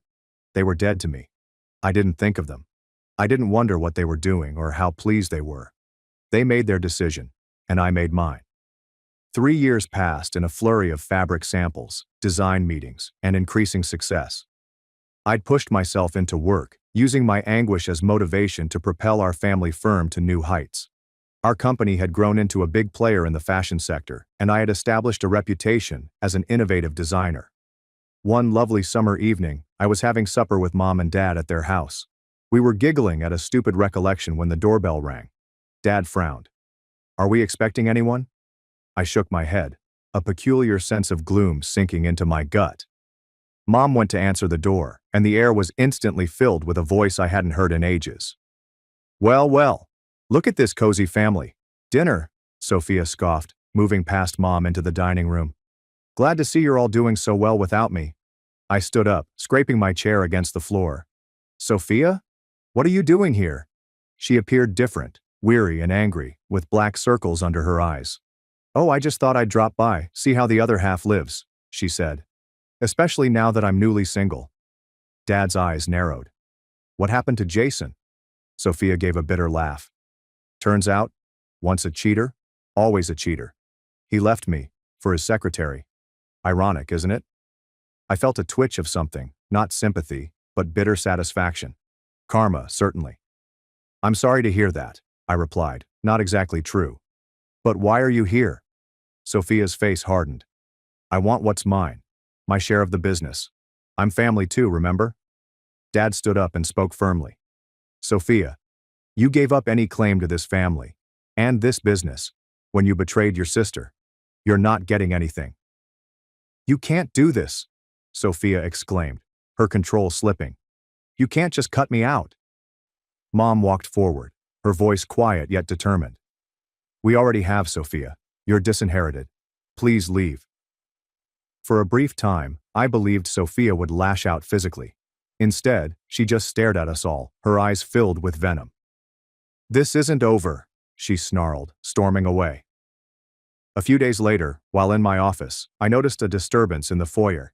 I dashed down to find Sophia in the midst of our office, screaming at the top of her lungs. "You're all being duped," she exclaimed at our perplexed employees. "My parents are unscrupulous liars. They've stolen what's rightfully mine." I did not hesitate.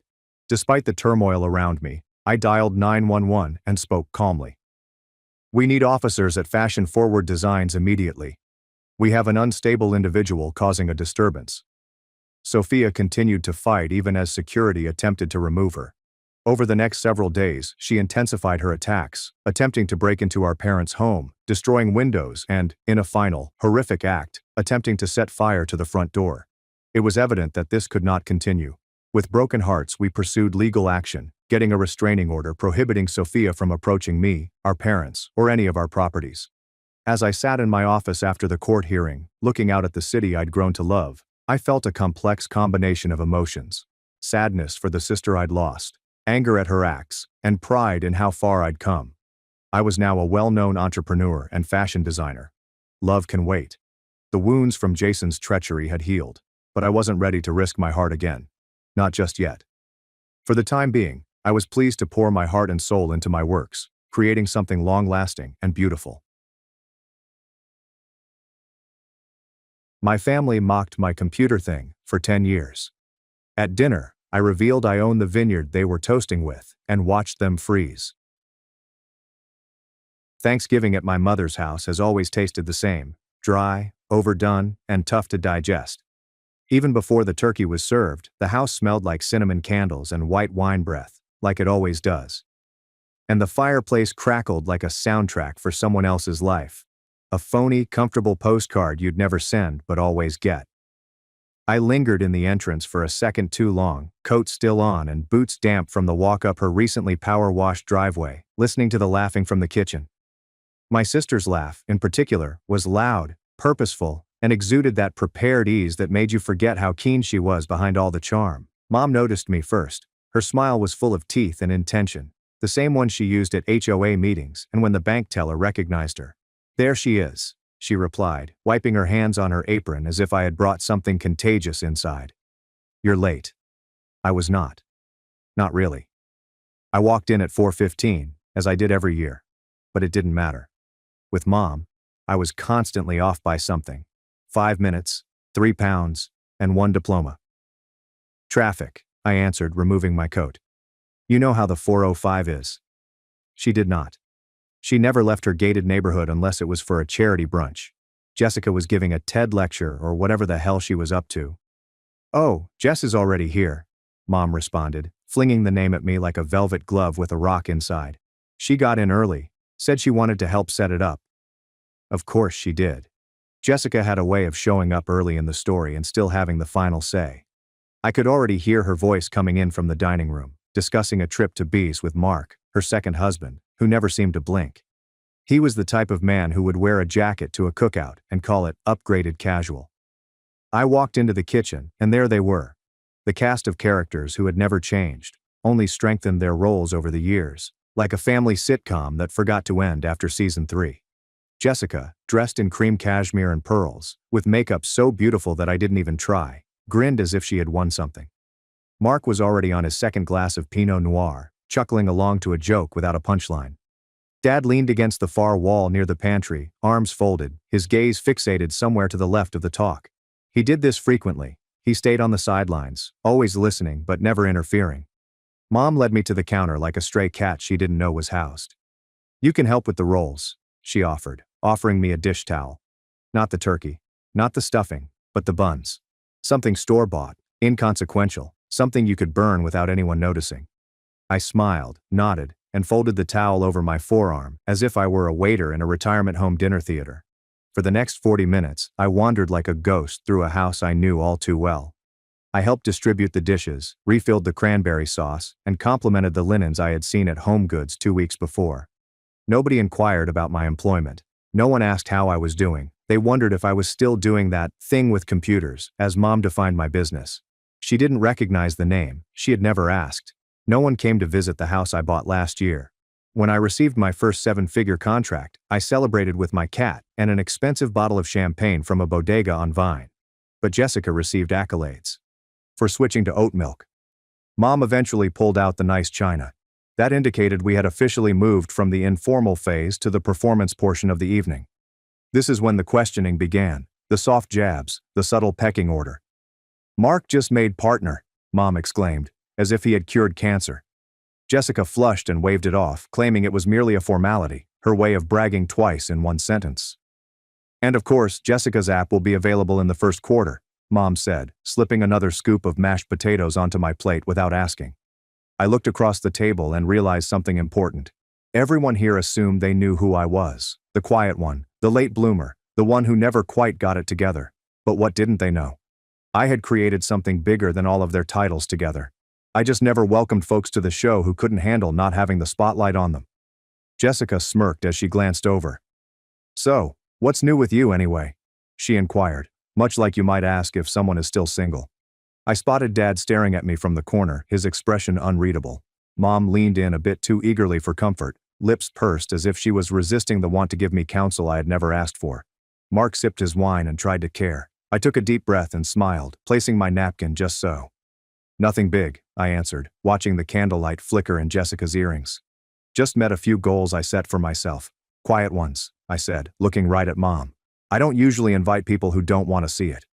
Silence. Pure, dense, tension-slick silence. Even the cranberry sauce appeared to freeze in mid-slide. Mom blinked.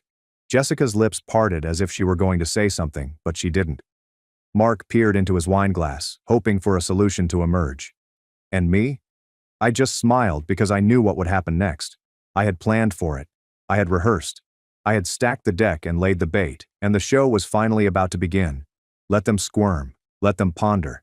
There's a moment immediately before someone says something harsh that feels like the breath is sucked out of the room, as if all of the oxygen has decided it's not worth staying to see what's going to happen.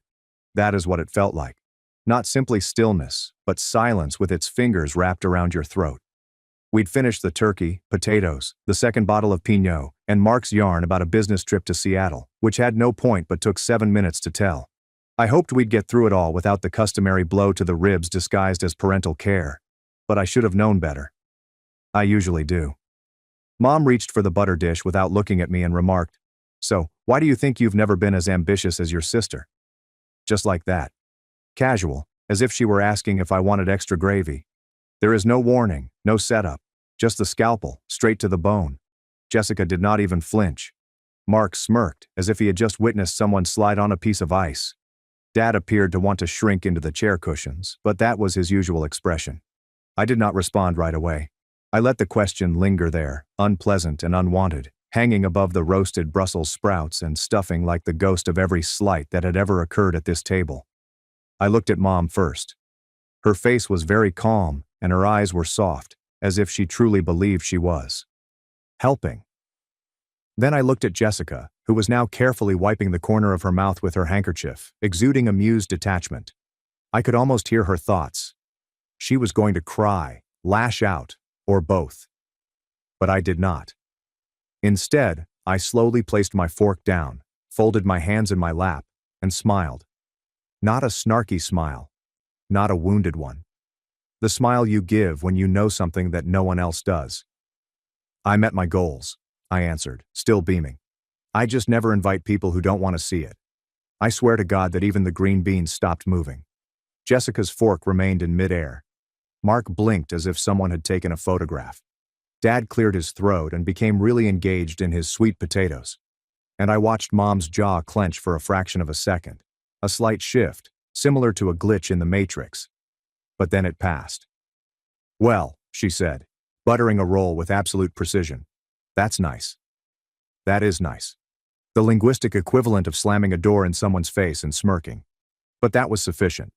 I had drawn first blood, and the ripple effect was still visible around the table. Jessica inclined her head slightly, as she always did when she wanted to make something intimate seem professional. "What kind of goals?" she inquired casually, as if she were inquiring what type of kale I preferred in my smoothies.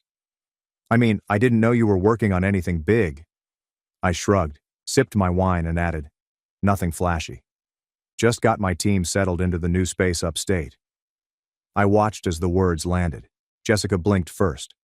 Mark looked at her, perhaps wondering whether he had missed something.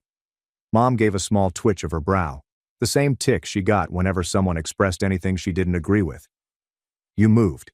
Mom inquired, appearing nonchalant as if she were reading from a teleprompter. I thought you were still in that little apartment downtown.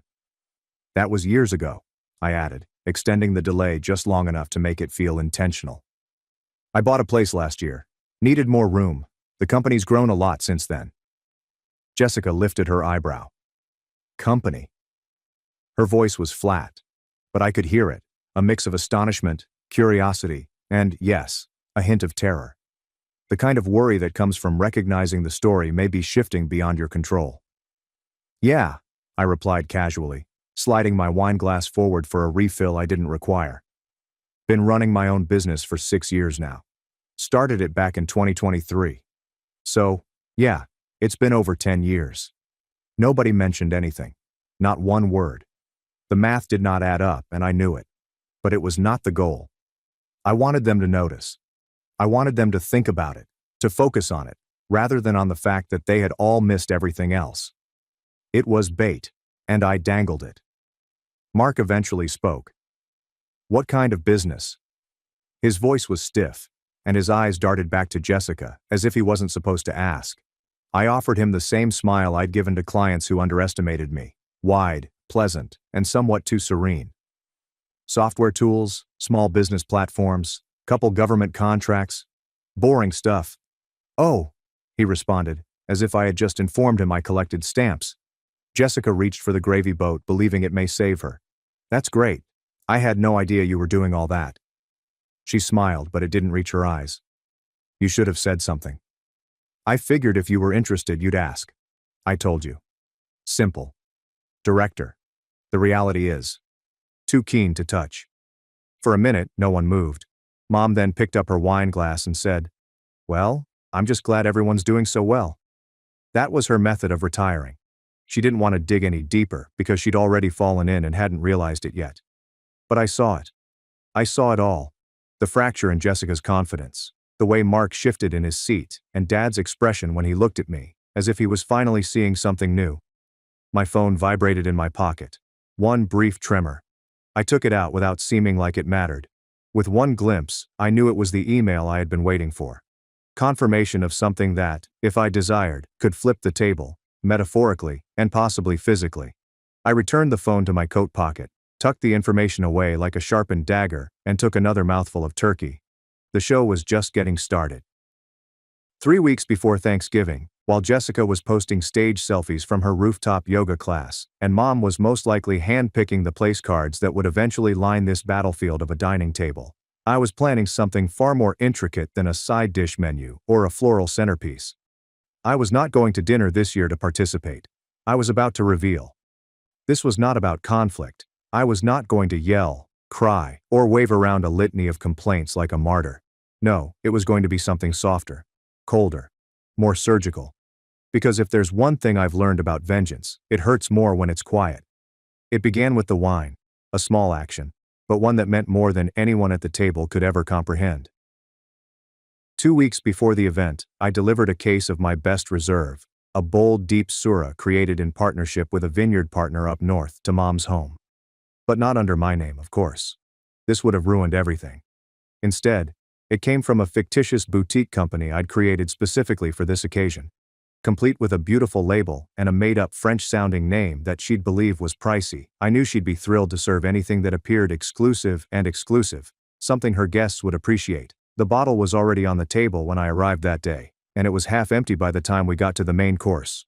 I watched them drink, compliment, and swirl it around in their arrogant crystal goblets, unaware that they were toasting their own ignorance. But wine was just the beginning. The actual move was the person I invited. Mom had technically issued an invitation to everyone, but I nudged her. I suggested she invite a couple of family friends who we'd known for years but hadn't seen in a while. I made certain that one of those persons was Aaron Shaw, a name Jessica hadn't heard in a long time, despite her efforts to ensure that no one ever heard it again. Aaron previously worked with Jessica when her startup was still active and seeking investors. They had been close until the scandal. Jessica gently buried it before it could reach Mom's wine-soaked ears. The thing about Aaron is that she does not forget, and she does not forgive. Aaron arrived with her usual charm, a a sweet smile and a bottle of Prosecco, and Mom greeted her like a distant cousin from a family branch she didn't recognize but was too proud to admit. Jessica flinched when she noticed her. Just a flicker, but I caught it. Mark did not. Mark was too busy laughing at his own jokes and trying not to stare at Aaron's legs. He isn't subtle, not even on holidays. While Jessica was in the kitchen pretending to help with the gravy, Mark moved in too close to Aaron and murmured something about networking that made her raise an eyebrow. I filed it aside. Just another thread. Jessica lied at supper. Bold-faced. Smooth as glass. She informed everyone that her new position was Chief Strategy Officer for a wellness tech startup in Palo Alto. She also mentioned the company, which I knew from a Google alert I had placed months earlier. Yes, the company had been acquired, but it was not by choice. It succumbed to legal scrutiny. I knew this because I had paid for the damn court records. Jessica did not hold any leadership positions. She was consulting for the same public relations firm that had helped her sanitize the story in the first place. It might have been funny if it wasn't so offensive. And still, no one inquired. Mom beams with pride. Mark nodded as if he had memorized the script. Dad sipped his wine and remained silent as usual. I could have spoken up then. But it wasn't time yet. No, I wanted someone else to peel back the first layer from the outside where Jessica had no control over the story. So, I waited, and I watched. Mom felt it was time for a toast near the end of the meal when everyone was full, warm, and sipped freely. She always gives a sappy speech about family, thanks, and how grateful we are. It is usually innocuous. But this year, as she raised her glass of my wine, she looked at Jessica and remarked, "And to my beautiful, brilliant daughter, who's always making us proud, may your new company bring you the success you deserve." Jessica grinned like a politician at a donor dinner, with teeth and polish. She lifted her glass. And then Aaron spoke. "Oh, I didn't know you were back in tech," she remarked softly, her voice as light as chiffon. "Last I heard there was still a pending investigation with the SEC. But that must be cleared up by now, right?" Silence. Actual silence. Not the sort where people take a moment to reflect, but the kind where everything comes to a halt because no one knows what the hell happened. Jessica's hand froze while toasting. Mark blinked, puzzled. Mom tilted her head in that puzzled, brittle manner, attempting to decipher what she'd just heard. Aaron simply smiled and sipped her wine, before turning to me and saying, "This is great, by the way. You have excellent taste." I caught her sight, held it, and gave a slight, knowing nod. Because she knew. Someone else has now followed suit. There it was. The first layer peeled. Jessica spent years polishing the first real crack in her mirror. And the best part? I hadn't said a single thing. The thing with stress is that you can't always see it coming, but you can feel it. Pulling at the corners of every syllable, stretching smiles just a little too broad, and making laughing sound hollow like a cough disguised as amusement. That dining room, bathed in gentle chandelier light and the flickering shadows of half-burned taper candles, had evolved from a performance space to something raw, brittle enough to fracture with the weight of a syllable. Jessica's stance had gradually shifted from confident lean to careful containment, as if she could hold herself together with sheer willpower if she only clamped her teeth hard enough and refused to blink too quickly. Following Aaron's incorrect comment about the SEC, a heavy, bitter silence descended over the table, like a fog that no one wanted to. Except. Jessica did not respond immediately. She did what she always does when cornered. She stalled with a polished non-response. "Oh, you must be thinking of someone else," she remarked, with a short giggle that hardly softened the sharpness in her voice. "There's so much gossip in this industry." She looked at Mark, evidently expecting he would join in. He tried. God bless him. He tried. But his timing was terrible. He reached for his glass of wine, knocked it over in his haste, and sent a dark crimson arc of Sura shooting across Mom's cream linen tablecloth. It soaked in quickly, blooming like a bruise, and nobody moved for a moment. "Jesus, Mark." Jessica snapped louder than she intended, and that was the moment. That's when everyone stopped pretending. "It's fine," Mom answered hastily, reaching for napkins, her voice tight with forced patience, as it always was when the image shattered and she had to hustle to patch it before anyone noticed too much. But the wine stain was still there, silently oozing into the cloth. Even though she was trying to mop everything up, no one was looking at the table anymore. Aaron grinned, not cruelly or gloatingly, but in the way a person grins when they realize they've opened a door and are now interested who will walk through it. "Funny," she remarked, leaning her chin against her hand. Because I just spoke with a buddy who stated they were still attempting to get their money back from your last endeavor. What was its name again? Vital Glow? Jessica froze. There was only one beat, but it was long enough. Her gaze flickered to Mom, and then back to Aaron. I wasn't in charge of finances, she admitted. Her voice had become too flat to pass for calm. I was advisory only. The conversation now had teeth. Mark reclined back in his chair, one hand still grasping the stem of his fallen wine glass, as if gripping something delicate might cause the ground underneath him to stop shaking. My mother, meanwhile, had stopped dabbing at the stain and stood there, clutching a handful of wet paper towels, as if they were evidence in a case she didn't want to solve. I took a long, slow sip of my wine, then looked at Mom in the quietest voice I could muster. Do you remember when you told me you invested in Jessica's company last year? How proud were you? The room inhaled. You mentioned it was a portion of your retirement savings, correct? Silence is not always quiet. Sometimes it feels like the floor suddenly collapsed beneath everyone, and no one knows where to land. Mom's gaze shifted from me to Jessica, and I saw it. The flash of terror. The realization. She had no idea the company was going out of business. She had not been informed that the website had quietly gone offline. Alternatively, emails sent to their support team were no longer receiving responses. Or that Jessica had moved on, remaking herself as a thought leader in a different field under a new fictitious title. Jessica's voice trembled as she finally said, "It wasn't like that." But she did not refute it. "You told her it was stable," I murmured. My voice remained quiet, but something had changed. Not angry. Simply surgical. "You told her you had it under control." "I didn't know it would tank," Jessica exclaimed. And now she was unraveling, grasping the ends of the rope she'd spent years twisting into a noose she'd never wear. Things change, okay? The market shifted. Do you mean when the investor sued for misrepresentation? Aaron offered. Not even. Attempting to conceal the glint in her eyes. Mark rose up, said something about air, and walked away. Into the kitchen, or perhaps the garage, or somewhere that didn't include this table and the rising mound of secrets collapsing under their own weight. Mom sat down gently, as if the chair was the only thing keeping her upright. Her face was pallid, and she had no answer. There was no platitude, no scolding, only stillness. I looked at Dad, who hadn't spoken in 20 minutes, and he was already looking at me. There was something odd about his eyes this time. Not a disappointment, not surprising, but perhaps something closer to recognition, as if he'd finally heard the part of the story I'd been telling through my silence all these years. He did not grin, nod, or say anything, but I didn't really need him to. Jessica stood up. Her chair scraped violently against the floor, the sound cutting through the dense air. "I'm done," she announced, her voice cracking. "I'm not doing this with you." She looked at Mom, expecting backup, but none came. Then she turned and marched out, her heels clicking on the tile like gunshots. Mom stood frozen, staring after her, and I just picked up my fork and ate another bite of sweet potato casserole. I was not finished. Not yet.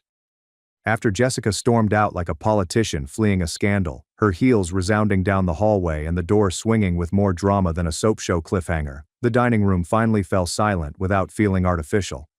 It was the kind of silence that follows a demolition, when all the parts are still suspended in the air and no one is ready to look at, let alone discuss, the damage. Mark had vanished, probably retreating into the garage to order an Uber, or simply to pace and reconsider every life decision he had made since 2018. Erin was sipping her third glass of wine, completely relaxed, as if she'd just spent the last hour pruning a bonsai rather than detonating a landmine in the middle of a family meal. I rose up slowly, not out of haste or to be dramatic, but because I wanted a moment to breathe in a space free of tension and unspoken judgments. "I'll clear the table," I said, more for habit than anything else. Nobody argued. Nobody even nodded. Mom sat motionless, fists clasped in her lap, her gaze fixed not on me or the wine spill, but on the vacant chair where Jessica had been seated minutes before. Perhaps she was still waiting for her to return, to sweep in and smooth things over with a half-truth and a well-crafted apologies. But not this time. The story arc has concluded, and the next chapter had already begun. I stacked dishes, scraped leftovers into the compost, rinsed the cutlery in cold water, and watched the gravy swirl down the drain like everything else that used to matter in this house. I moved slowly, not because I was exhausted, but because it felt tremendously wonderful to be in charge of the storm cleanup. For once, I wasn't the one explaining, apologizing, or reducing myself to keep the peace. I was the peacemaker. I was the storm, and the eye of it. When I brought out dessert, it wasn't store-bought or wrapped in plastic, like Mom's normal stash of sweets. This was my pecan pie, a recipe I had refined over the years, the one I created every fall but never took to Thanksgiving since it never fit the theme. I set it in the center of the table, on the same linen runner that was forever inked with red wine regret, and sat down without saying anything. Dad went, for a slice first, without hesitation. He cut it clean, took a mouthful, and closed his eyes, as if he were trying to recall something vital. When he opened them again, he stared at me in a way he had never done before. Not just that he spotted me, but that he recognized me in the same way you realize a fact you've been circling for years but have never confronted. "I always knew you were the sharp one," he remarked quietly. "Not intended for Mom, Aaron, or anybody else. This is just for me." It was ridiculous how much that affected me, like a punch wrapped in velvet. I didn't cry or choke up, but something inside shifted, something ancient, tired, and worn from too many years of neglect. I nodded once, more in acknowledgement than gratitude because it wasn't about the words. It was about finally being noticed. Then, without fanfare, I walked to the buffet and added the finishing touch. Another bottle of wine, identical to the one on the table earlier. Same label. Same gorgeous gold foil packaging. But this time, I placed it just in front of Mom and waited. She squinted, perplexed at first, then moved forward to read the fine print beneath the brand name. And then I saw it, the instant she comprehended. This is my name. The founder and principal vintner's name is printed in serif font beneath the label, a product from my company. Everyone complimented the wine, but no one knew who made it. They had commended the bottle as world class, the one they'd sipped while celebrating a lie. That was mine all along. She stared at me, then back to the bottle, and finally at Aaron, who arched an eyebrow but said nothing. "Did you make this?" Mom asked, her voice cracking with disbelief. I nodded. "I own the vineyard. We launched it last year with a portion of our software sales. It's little but doing nicely. We sold out our first run in less than 2 weeks." Her expression was not angry, or pride, or even humiliation. It felt disorienting, as if she had just realized she had been reading from the wrong script in the wrong play for years. "Why did you never say anything?" I picked up the knife, pushed it through the pie's flaky crust, and placed a slice on her plate. Then, with a calmness that could have been cold, I said, "Because ambition does not require applause, it only needs a plan." And with that, I poured myself one last glass of my own wine, leaned back in my chair, and let the stillness do the rest. The room did not explode. Nobody yelled. Jessica did not come back. Mark did not suddenly arrive with an apology or an alibi. Aaron went gently after dessert, with a genuine hug and a heartfelt thank you. Mom did not speak for the remainder of the evening. She sat there staring at the pie, the wine, and all she had missed. Dad patted my shoulder on the way out and muttered, "You didn't simply show them. You taught them." I didn't need to understand the lesson. I didn't require validation. I needed some distance. As I stood outside under the cold November sky, wrapping my coat tight and inhaling the harsh air like it was the first fresh breath I'd had in years, I heard the door lock behind me. I did not glance back.